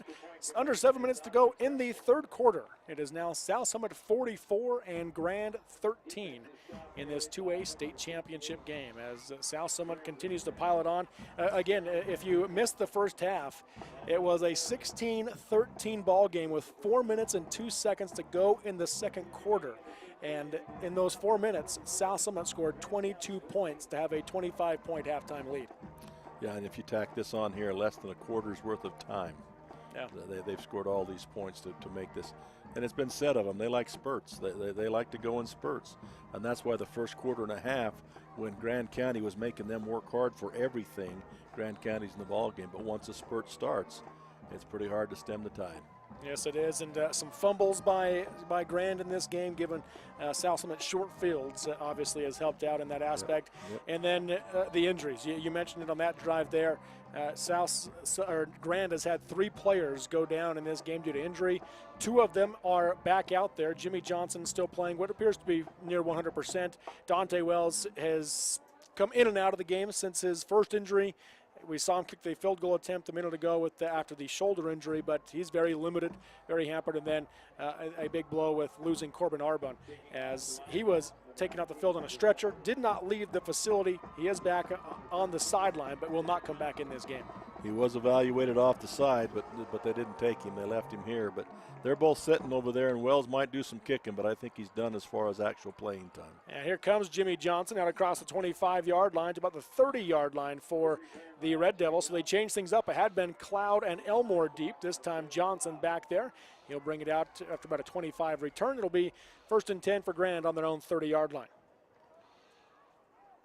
Well, now I guess what do you do if you're Grand? I mean, you certainly can't run it every down. Do you go into this just trying to salvage some points, trying to just kind of make it look more respectable here, Dennis? Well, it's hard now because the element of the passing game isn't going to be there, because you can see the defense for for South Summit now. They've really loosened up, and they don't care if they run it for 4 and 5 yards a carry anymore. And off on the direct snap, I should say, to Chris Thompson up the middle. He's going to carry it to the 34-yard line for a pickup of 4 yards. And again, it's hard when you've got a running team to suddenly change your character and your characteristics and start hucking the ball all over the field. Then you run the risk of pick sixes and all sorts of bad stuff happening to you. So maybe you just keep doing this, knowing that you can't win the game. Try to get a touchdown or two. Shorten the field, shorten the clock. Just don't let South Summit score anymore. Yeah. 2nd down and 6. Trout takes a snap, fakes the hand off to Cloud, going to keep it himself, trying to get to the edge. Got an outside block and spin move to the 36, maybe 37-yard line for pickup of 2 or 3 yards. Still the basic game plan, student body right, student body left. They do most of their running to the left-hand side, offensively left-hand side, and they counter back to the right sometimes. But again, without Arbonne, that's a whole world of difference without Arbonne in there.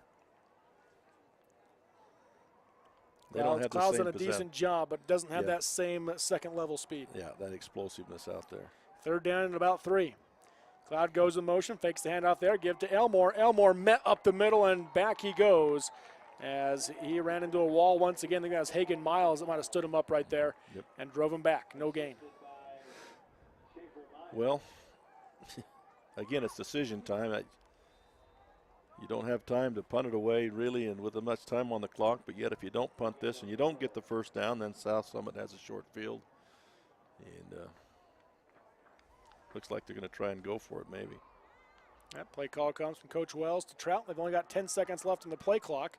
4th and 3. 5 seconds on the play clock. They're not going to get this off, and Coach Wells realizes that he'll use his first time out of the half. With 4:49 to go in the 3rd quarter, it's South Summit 44, Grand 13 in this 2A state championship game.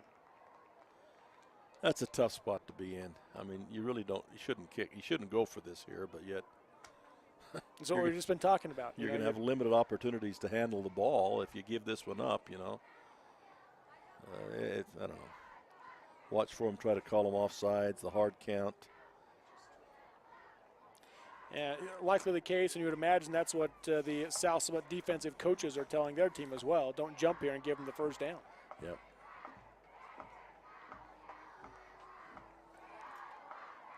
Fourth down and 3 from the 37-yard line for Grand. They've got to get to the 40-yard line.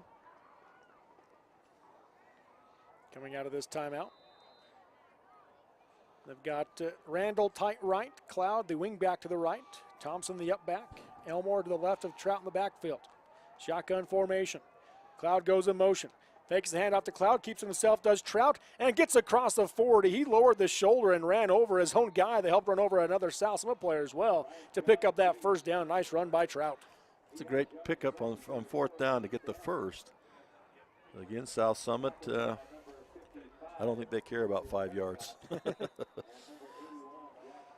20 carries in the game for 95 yards now for Bryant Trout. He's had a great game. Just a junior as well for Grand is Trout. Get him back next year.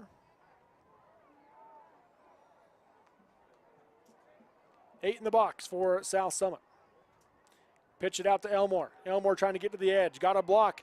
Gets to the 45. Lowers the shoulder across midfield. Goes out of bounds at about the 47-yard line. Let's see where they spot it here. They're going to put it at the 49, it looks like, where he stepped out. Be just shy of the 1st down. And now Cloud comes up limping. Number 9. He's getting back in the huddle, but he come up gingerly. almost just fell down running right there. I don't know if you saw the replay right there, Dennis, but he was on a block. The block was able to shed him, and as he was going, just kind of went down. Not sure if he got his feet tangled up or what. Well, he's still in there, but he's a little bit hobbled. Yes, he is. But I don't think there's anybody else left over there that can play that wing spot. 2nd and 2. Trout takes a snap, rolls to his right, looking for the pass on the backside to Randall. Has him open. That's going to be caught inside the 40. Randall breaks a tackle and gets brought down at about the 33-yard line. You know, that's a nice drag route, and that's why I wonder why they don't throw a little bit more, because they do have a good receiver. Trout does throw a decent ball. That time they run the drag route. They bring the wide receiver down and across the middle, and they bring the near side tight end down on the back and drags back to the back side. And people forget about him going back that way, and he's able to toss the ball over the top for a nice gain. And that play on 1st or 2nd down, those kinds of short, limited passing situation, I think would really loosen up this running game for them over the course of a game. Trout is 75% passing in this game, Dennis. And again, the play clock runs down on Coach Wells and his offense, so timeout called again. So he'll use his 2nd timeout of the 2nd half. As Grand driving, they've got the ball at the South Summit 33-yard line, trailing South Summit 44-13 as South Summit has rattled off 28 straight points. Yeah, they really did take over for it. But again, I go back to personal experience, running the wishbone option. We learned, or I learned as a coach, that you, as a predominant running power game, you can't throw only when the other team expects you to throw. You've got to throw when they don't expect 1st or 2nd down. You can't 3rd down and big to throw. And then if you things just a play down the field because the team's waiting for it. Yeah.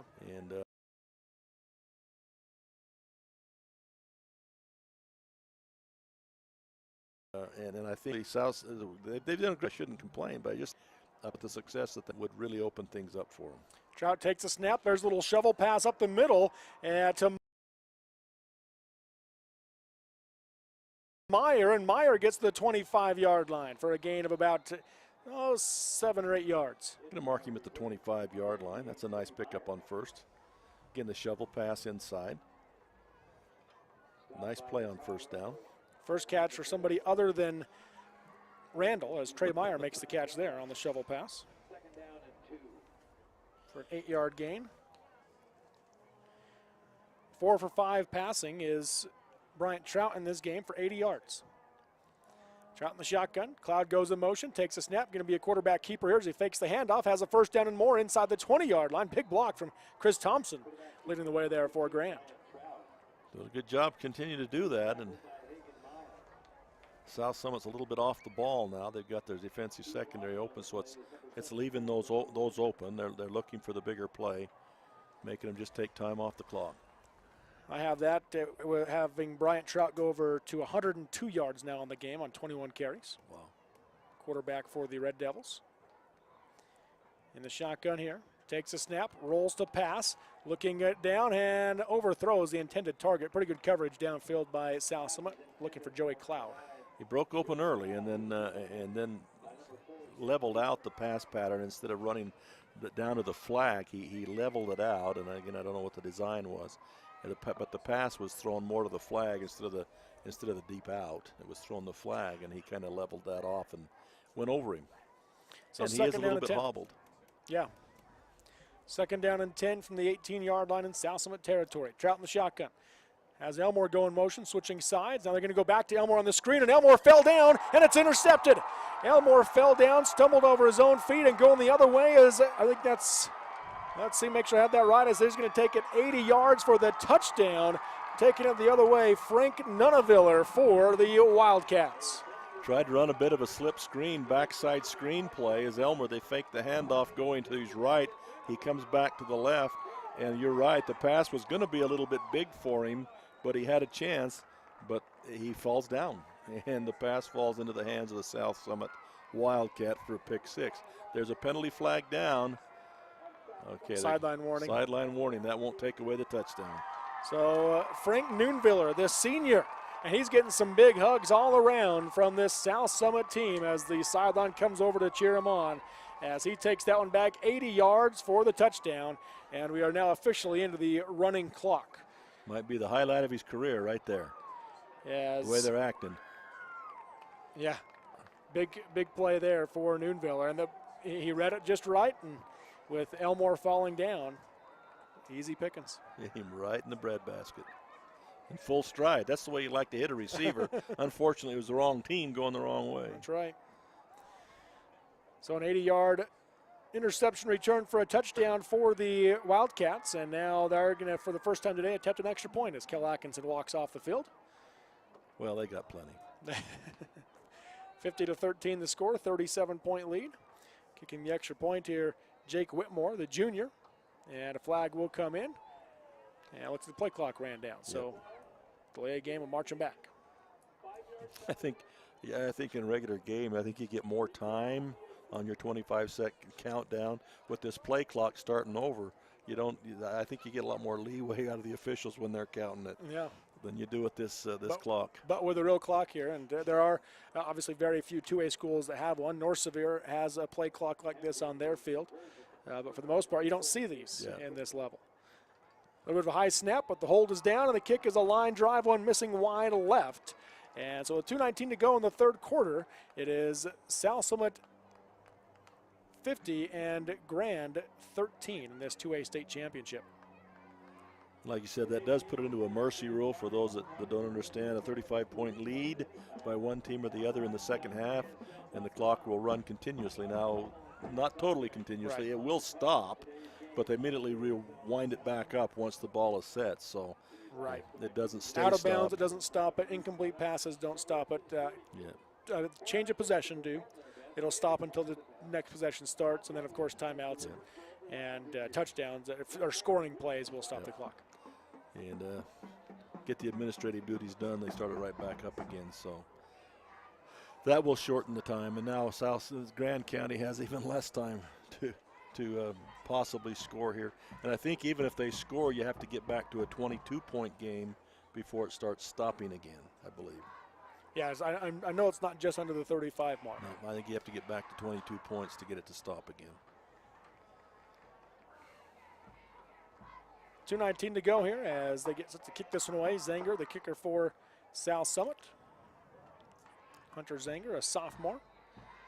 Get back to receive Cloud and Johnson for Grand, and it's going to be a squib kick, and catching that on his knee for Grand was Cody Knutson, the freshman. Well, he made a nice stop. Nice scoop. Yeah. He was ready to take it off and run too, but catch it on your knee, you're down. That's the best kickoff return they've had. So at the 38-yard line. The 1st and 10 from their own 38 for the Red Devils. 2:09 to go in the third quarter here.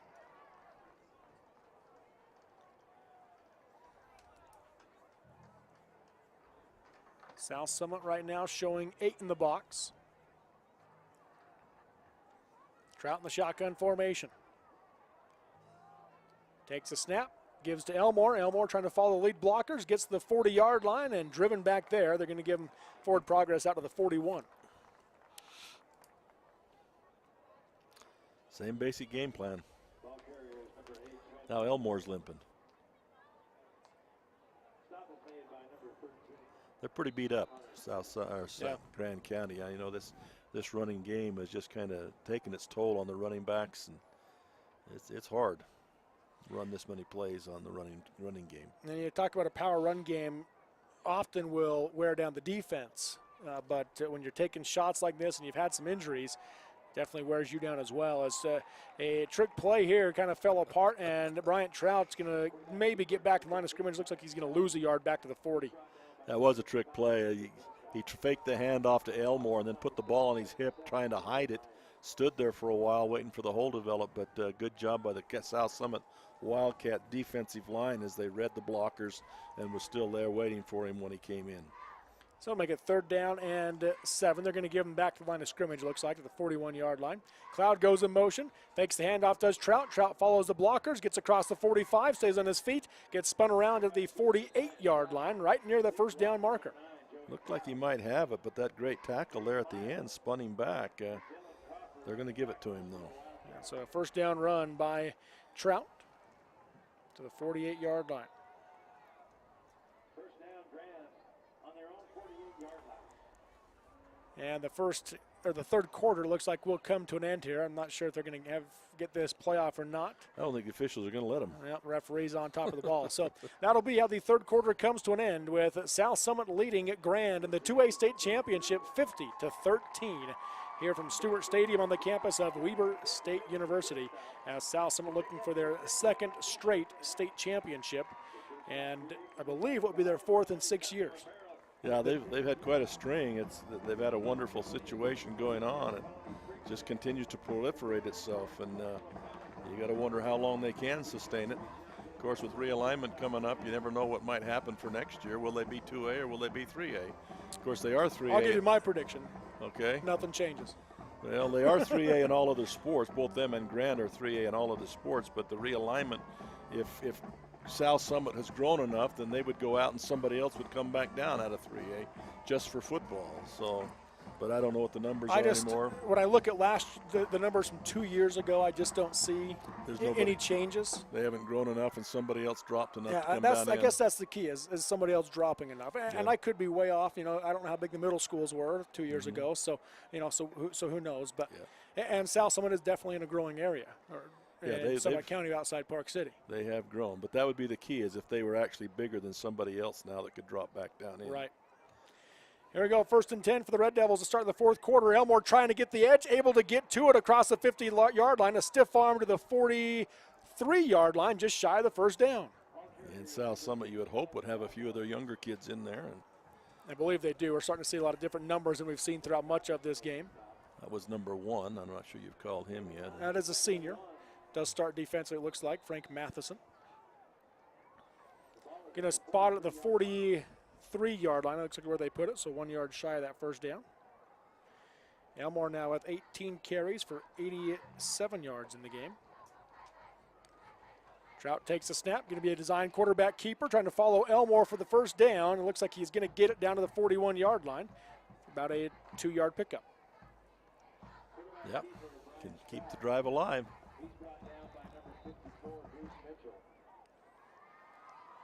So yes, there could be some changes. We'll see with realignment. Or expect the numbers sometime. Usually this month we get those numbers. Yeah.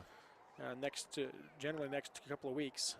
South Summit, they beat Morgan early on, and Morgan one of the better teams in 3A. Right. So you figure that they probably could compete in 3A, but you just don't know. Trout takes a snap, fakes the handoff to Cloud, going to keep it himself. Got some good blocks up front to the 35-yard line, down to the 32-yard line before being dragged down there by Jedediah Lee, who held onto the jersey. Nice hustle there, coming from that line position, hustles all the way to the outside and gets a hand on the jersey and drags him down from behind. It looked like he might break that one. 120 yards in the game now for Bryant Trout. 2nd down and 1. Clock running down to 10 minutes left in the third quarter in the game. Throw to Randall on the pass, caught inside the 5, and he lost the handle on it as he went to the turf. Would have had a touchdown, but South Summit able to knock it away at the last second. Big hit right there at the end, but a nice pattern. They sent him up the middle. They had the wing back going kind of a flag pattern. Actually, they had 3 guys deep, and he picked the right receiver in the middle there, Randall, and just in his hands just not able to hold on to it as he was taken down. And as you talked about, they took away some of the predictability there, passing on 2nd and 1. Yeah. And had him open, just couldn't quite hold on as the late hit came in from South Summit. So 3rd and 1 now. Trout gives it to Elmore this time. Elmore gets the first down across the 30, keeps going inside the 25 to the 22-yard line. 10-yard pickup for Elmore. Yeah, that's why you go it on 2nd and short with their running game. You had to figure you can get 1 yard. So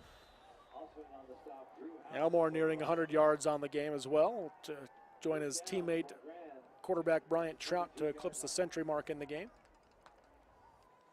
A few more changes for South Summit defensively. 1st and 10 from the 22-yard line for Grand. 9:14 to go in the game. Elmore goes in motion, fakes the pitch. There's a shovel pass to Meyer, and Meyer caught up high, and down he goes. Making the tackle for South Summit, Levi Fox. yeah, he just was in the right plot at the right time as that pitch was made. He was just standing there and did not take the bait, beat the block, and just standing there made the tackle. So 2nd down and 10 now for Grand. Grand has had some of the same problems that Millard had last week, Dennis. They've gotten down here and stalled. Yeah, same scenario, and that's, I guess, South Summit bend but don't break attitude. Trout takes a snap, going to be a design quarterback run as he fakes the handoff inside the 10, tries to cut inside of the 5, and will go out of bounds at about the 6 or 7 yard line. But a 1st down pickup. What a tough player, that Trout. He, all year with the games I've seen all year long, I mean, he just continues to run and run and run and get beat and beat, and he hangs in there. He's very durable and does a great job on this offense. 26 carries now in the game for 135 yards. Wow. 1st and goal from the 7 yard line for the Red Devils. Nearing 8 minutes to go in the game as they trail South Summit 50-13. Trout takes a snap. There's the pitch out to Elmore. Elmore has blockers in front, tries to get to the edge, cuts inside to the 5, down to the 4, and that's where he'll go down after a 3-yard gain. Once again, a good job of South Summit stringing that out and waiting for the extra interior players, including the big Mitchell kid, got all the way out there on that. And that's why at some point in time, if you can turn it up quicker and just square your shoulders and as hard as Elmore runs, square it up and go. And quit looking for that elusive hole to the outside, because that allowed all 11 players for South Summit to get out there with him. By my unofficial stats, I have Elmore now at 100 yards on the game. Well, he's run well too. And you know, you figure with 2 young men getting 100 yards rushing, you're going to end up with a lot more points than you've got on the board. Yeah. But, you know. Coach Wells going to use his final timeout of the game as, again, the play clock was winding down. And see what he draws up here on 2nd and goal from the 4 yard line with 7:22 to go in the game. South Summit well on their way to their 2nd straight state championship. Of course, the only team that snapped that streak was a couple of really good Beaver teams that handled South Summit in the state championship twice. Yep. Once here at this field and once at SUU. And once totally out of the blue, because the Beaver had played South Summit and got beat bad.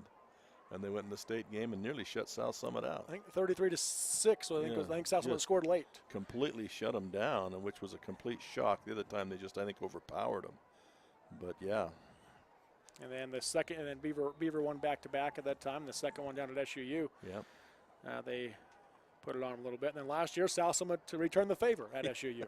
Yeah. In fact, what is this, the first time in 4 or 5 years that they haven't played each other for the state championship? Yeah. Of course, Beaver very young this year. They'll be back. Trout takes a snap. Gives the handoff to Elmore. Elmore churns the legs down to about the 2 yard line for another 2 yard gain. Make it 3rd and goal from the 2.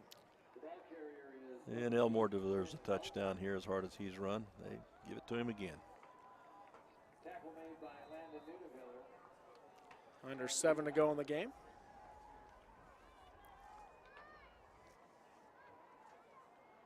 Cloud goes in motion. Trout takes a snap, keeps it himself, looks for the end zone, got hit at the goal line and driven back. Hagan Miles delivers the blow at about the 1 foot line and drove him back.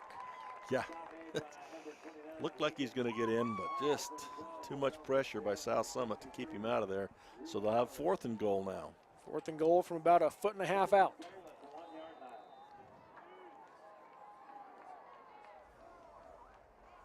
Going to go with the one receiver wide left. That'll be Randall. And the other 10 men in the box. Trout keeps it himself again into the end zone. Touchdown, Red Devils. Nice drive by Grand County there. Nice drive down the field. Unfortunately, just not enough time to do it 4 more times. And I have been corrected. Beaver did shut out South Summit in that game 33-0. I thought it was on this field. Yep. Got a different kicker in now. Dante Wells is to the point he can't even kick anymore.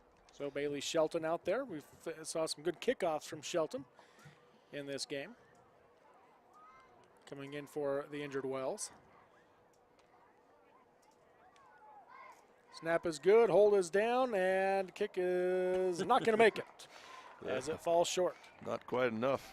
Got under it too much. Didn't quite get there. Under 6 to go in the game. It is South Summit 50, Grand 19 in this 2A state championship game. Once again, scheduled to kick off in 4 minutes as the 1A state championship. Not going to happen clearly, as we've still got 6 minutes left here in the 2A game. They could use the half of the field that these two teams aren't using at the current time. We'll see how that goes.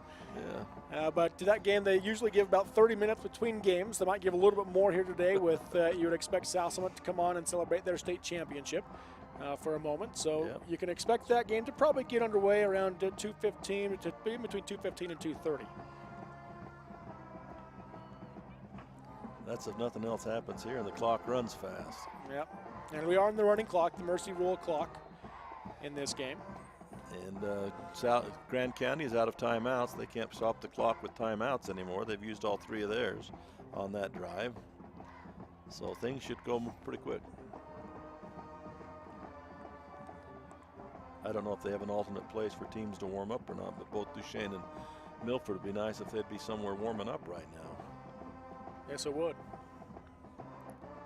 But it doesn't appear that there's anywhere they could go. No. Back to receive, you've got Rose, Danzy, and Lundgreen for South Summit, standing at about the 5 or 10 yard line, depending upon which one you look at. And Shelton will kick it away for Grant. You're going to kick an onside here? Might as well. What have you got to lose? See if they go for that here. They attempted an onside kick to begin the game, but they got called on a false start. Shelton does boot that one away, and Rose takes it at about the 3 yard line, looking for the fake reverse. He's going to keep it himself, coming to the near side. And they did fool Grand on this side, and he gets across the 20 to the 25. Ball came loose, and Grand falls on it. Jimmy Johnson has it. The question is, was he in bounds? Well, he had stepped out of bounds. His leg was out of bounds, but he came back in to catch it. They're going to give it to him. So a fumble on the kickoff return, and Jimmy Johnson with the recovery for Grand. So that's the long onside kick version right there. So Grand has it at the South Summit 32 yard line with 5:20 to go. Watching the replay, I'm pretty sure that defender for Grand County, he was out of bounds as he reached back in and grabbed the ball.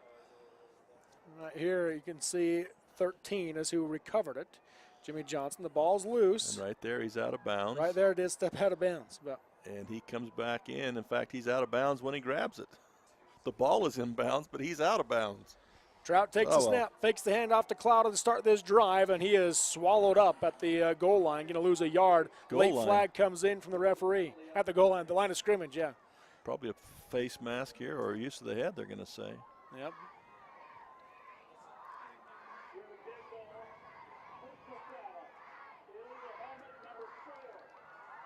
They're going to call it on South Summit. Legal use of the helmet there, so marching forward 15 yards in the personal foul. Like you mentioned a couple of times, though, this has really been, and as it should be, a state championship game, should be relatively free of penalty flags. Just the 6th penalty in the game. 4 now, 3 on each, actually. That's the way it should be. The teams in this game shouldn't be penalized continuously. Actually, 4 on South Summit, 2 on Grand. Yeah. And Grand's came early in the first quarter, both of them. 1st and 10 from about the 18-yard line now, 17-yard line. Cloud goes in motion, fakes the handoff, does Trout, keeps it himself in the middle. Got a block from Meyer, spun around across the 10, stayed on top of the South Summit player, alertly realized it, got up and kept going for a couple more yards. Yeah, I did. You spin on top of that player until you haven't touched the ground technically. You're still spinning on top of somebody else. And he jumped up, and even more alertly were the officials who figured that out. Now South Summit's going to call timeout. They're going to take it down to the 6-yard line for an 11-yard gain there from Trout. Looks like they might be making a couple of changes possibly here, not sure. Well, they had a young man come to the sideline. They tried to put him back in and finally called timeout to get him back in the ball game. And 1st and goal from the 6 for the Red Devils. 4:25 to go in the game. South Summit up 50-19. In this 2A state championship. Milford and Duchesne will square off next. And then the 3A state title game between North Sanpete and Summit Academy. And for the 1A team, this has got to be the longest half hour of their life, too. They're supposed to be starting, and they're sitting in those locker rooms. The pregame is shot to heck because you know, everything's based on a timeline to get you ready. Right. And then you have to sit there for an extra 30, 40 minutes. That drives you nuts. Yeah. That's hard enough as it is. You just want to be playing. That game was supposed to kick off right now, basically. Yeah. And we're still waiting for the 2A game to even end, let alone having the time in between to let the teams get warmed up. State may have to look at changing those times with more of the proliferation of this passing game and the spread offense. They may have to look at a little bit longer game spreads between games. Cloud goes in motion, direct snap to Thompson. Thompson delayed until he found the hole, gets across the 5 to the 3-yard line for a 3-yard pickup. Trout and Cloud do a good job on the fake as they carry that out. Even though they don't have the ball, they make it look good. So if linemen and linebackers are peering into the backfield, which they shouldn't be, they should be reading what's going on. But if they're peering in, they get fooled completely on that. So 2nd and goal from the 3-yard line now for Grand, trying to get their second touchdown of the half here. Trout takes a snap, gives to Elmore, and Elmore is in the end zone. Big hole to run through. Broke one tackle, touchdown Red Devils. And he deserves that. He's worked hard. He's been a yeoman, both offense and defense. He deserves to get that play. Now they're going to go for 2, it looks like. They called the kicker back. 50-25 your score, 3:37 to go in the game. And I think if the 22 points is where you said they stop the running clock, and a 2-point conversion here will still not get them within that 22. No. And they even run it on extra points now. So Trout in the shotgun formation on the 2-point conversion. Direct snap to Thompson. Hand off to Cloud. Pitch it out to Trout as Cloud took a shot, but Trout's not going to make it into the end zone. Great pursuit by the South Summit defense. Heck of a trick play, but it ends up in the same spot it would have if they just kept it and run. But a lot of different handoffs in the backfield, ends up in Trout's hand and going the same place, coming left. So with 3:14 to go in the game, it is South Summit 50 and Grand 25 in the 2A state championship here from Stewart Stadium on the campus of Weber State University. This game for Grand fell apart in the final 4 minutes of the first half when they were down by a field goal. And South Summit then proceeded to put up 22 points before the half came to an end. And scored quickly after the second half began. Yes. So they had 28 unanswered points before Grand scored on their last drive and then on this one. So Grand with back-to-back touchdowns to answer, I guess, those 28 unanswered. But at this point, down 50-25 at 3:14. Too little, too late for the Red Devils. Yeah. Aided by the fumble on the kickoff. That helped them out. Shelton on to kick it away now for Grand. Back to receive. You've still got the main 3, Rose, Danzy, and Lundgren for South Summit. And you notice they put Mitchell back here as one of those up backs. That's a guy you don't mind having going down the field blocking for you if you need to. Give him a run head of steam. I don't want to be the one coming There's at the him. onside kick, just a rush down the field, and it looks like South Summit's going to recover it. They actually, not a bad look at an onside kick, just went a little too far. Too far, you're right. And South Summit had a gap in the middle of their front line, and the ball went right down the middle of that. It just went a little too deep, you're right. So South Summit has it at their own 36-yard line with 3:06 to go in the game.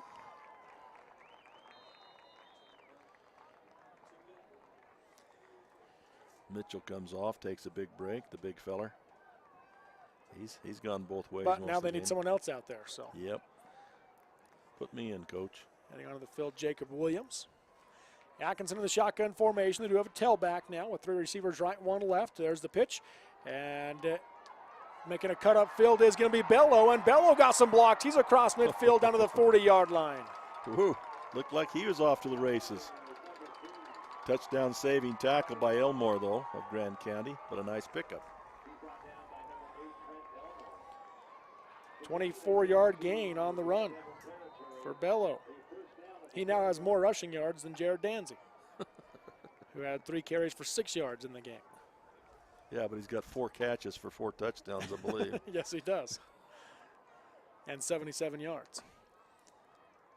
1st and 10 from the Grand 40. Pitch it out to Bello. A little bit too far in front. Ball's on the ground. Looks like Grand has it.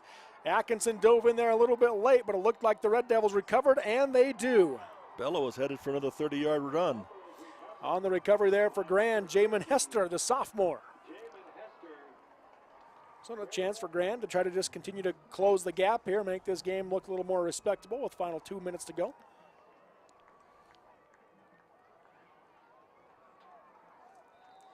They'll get it on the 47-yard line.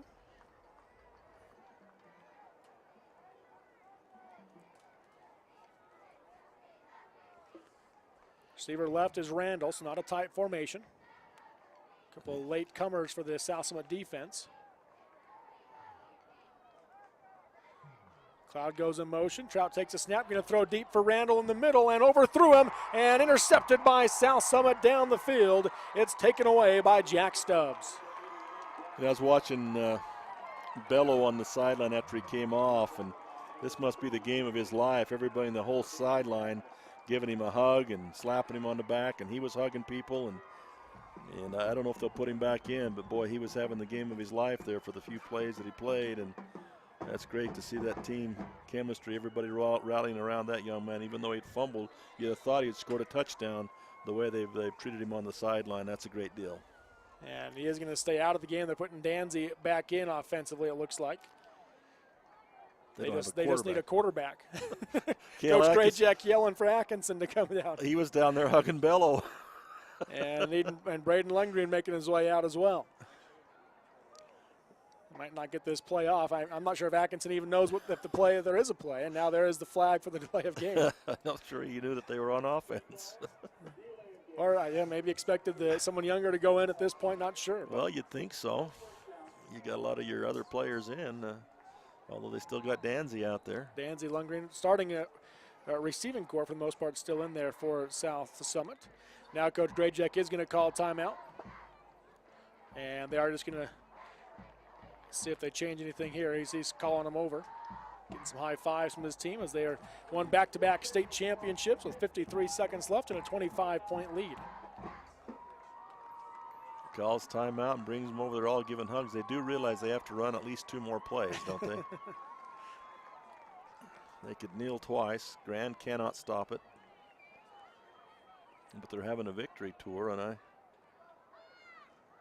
see what they do here. As far as who comes back out onto the field. Now they're putting different players out. Yeah. So they bring in the JV offense. With 70 but players. They've only got 9, so they still need a couple more guys out there. With 70 players on the roster, you got to run a few more out there. And now they do complete the line. So 1st and 15 from their own 15-yard line. And going to pitch it out. Trying to get the edge. Pursuit by Grand. Nice tackle there as they bring down Dylan Yertaldi for South Summit. Need to run at least one more play that takes a few seconds. Yeah, depending on when they start this thing, they're going to mark it ready to play. There's about a 1-second difference. So the play has to take at least 1 second to run. At quarterback now, I don't have a number 22, it looks like. So going to hand it off again to Yertaldi, and he's going to make sure he takes up the necessary time, and that will do it. South Summit is on top once again as they've won their 2nd straight state championship with a 50-25 win over the Grand Red Devils. South Summit called a timeout. No, never mind. We're going to go another one, it looks like. They're going to run another group of young people in there, but again, with 70 players out there, give them a chance. They get 1 play at least. And getting the boo birds now by some of the other people to call timeout, but it wasn't to get another play or another score. It was to get some more players in the game. And the seniors here on the side, or I would assume seniors, getting the Gatorade jug ready for Coach Grayjack of the It's a cold day for that. South Summit Wildcats. And you'll never see Coach Grayjack in anything but basketball shorts, so it's going to be plenty cool. He looked and saw it now. He can see it coming. Pitch to the outside to Yertaldi, and he's going to take some hits, and he'll go down. And then a late hit there by Grand, and they're going to clear it up. Not going to throw any flag with no time left, but the referee definitely got in there in the mix to try to squash any of that. Melee on the sideline as Grayjack tried to avoid it. They got him a little bit wet, but they lost the advantage and didn't get him on top of head, just in his shorts. So South Summit celebrates their 2nd straight state championship with a 50-25 win over the Grand Red Devils here at Stewart Stadium on the campus of Weber State University. We'll get you some final stats in a little bit, then we'll step away from the mics, and you can get ready for the 1A state championship game coming up here from Weber State. And then the 3A state championship game will follow the 1A game between Milford and Duchesne. 50-25 your final as South Summit doubles up Grand. Well, just a superior team all the way around. South Summit, whether it was Millard or Grand or Beaver or whoever it might have been, it would have taken the perfect game. And I think Grand and Millard had perfect game plans, but it comes down to execution over the long haul. They were able to execute on the short run, but then over the long haul, both for Millard and for Grand, not able to sustain it over the long haul. Right. And Grand County, for their part, they just got so beat up, they had nobody left. I mean, shouldn't say that because they had 11 players on the field at all times playing their guts out. But you can't lose a bunch of your number ones against a team like South Summit and still survive. And I think that's what happened for Grand County was attrition. And for both Millard and Grand County was sustaining the game plan throughout the whole game. Hats off to the South Summit coaching staff as they were able to see those things and make some significant changes and take advantage of their athleticism and their abilities and able to capitalize and come back against the things that both Millard and Grand County both did and able to neutralize it and take advantage of it. So good job by South Summit and their coaching staff. As we get another cheer from the crowd here at Stewart Stadium on the campus of Weber State University, and they will be awarded the UHSAA Championship Trophy as well, as the UHSAA group of people will come out. Mountain America Credit Union, the main sponsor for UHSAA, participating as well, I'm sure. Take a look at some final stats in this one. Appreciate the Bradfather, Brad James, providing those for us here today. Very close on total offense. Grand 363 yards, South Summit 358 in this game. Kel Atkinson was 12 of 25 passing for 207 yards and 4 touchdowns, and he had 129 yards rushing for South Summit. And he's a difference maker. He had, in that first half when the game was still very tight, 3 fourth-down conversions where he ran the ball, picked up the first down. One of them he went 57 yards for a touchdown. Kel Atkinson is a big-time difference maker. In both the last 2 games, very much so, and he is deserving probably of the MVP because he's the one that made it happen and turned bad situations into great situations for South Summit High School. Yes, he did. So big game again for Kel Atkinson. Jared Danzy, leading receiver for the Wildcats, as he comes away with 7 catches for 142 yards and 4 touchdowns. Did Jared Danzy for South Summit. For Grand, Bryant Trout led the way. He had 141 rushing yards in this game and 2 touchdowns. Then Trent Elmore had 108 rushing yards and a touchdown in the game for the Red Devils. Again, injuries, though, just decimated this Red Devils squad. Yeah, every time one went down, the difference became greater. And it's unfortunate. Grand County did a nice job. And, again, their game plan, I think, was solid. Just unable to sustain it with the immense firepower of South Summit, and especially, like you said, the deal maker and the deal changer, Cale Atkinson. So there's some final stats for you. Again, we'll step aside for the 1A state championship, and we'll be back here on Centricom Channel 10, V6 Media, myself and Keith Curtis, also on the Mid-Utah Radio Sports Network for the 3A state championship game between the North Sanpete Hawks and the Summit Academy Bears. I can guarantee you one thing, Dennis, in the 3A state title, we'll have a first ever state champion. Well, good luck to all the teams that are yet to play. And again, that Milford Duchesne game coming up next at Weber State. And then, of course, Summit Academy North Sanpete will be the nightcap here tonight, this afternoon from Weber State University. You might be right with nightcap. You might be right with nightcap. That's going to do it for us. He's Dennis Aldridge. I'm Robert Lovell. Appreciate Taylor, Trace, and Elliott all on the cameras here today. And, of course, the guys from V6 Media, Barrett Hilton directing here from Centricom. Appreciate their help as well here as on Centricom Channel 10 and VTV.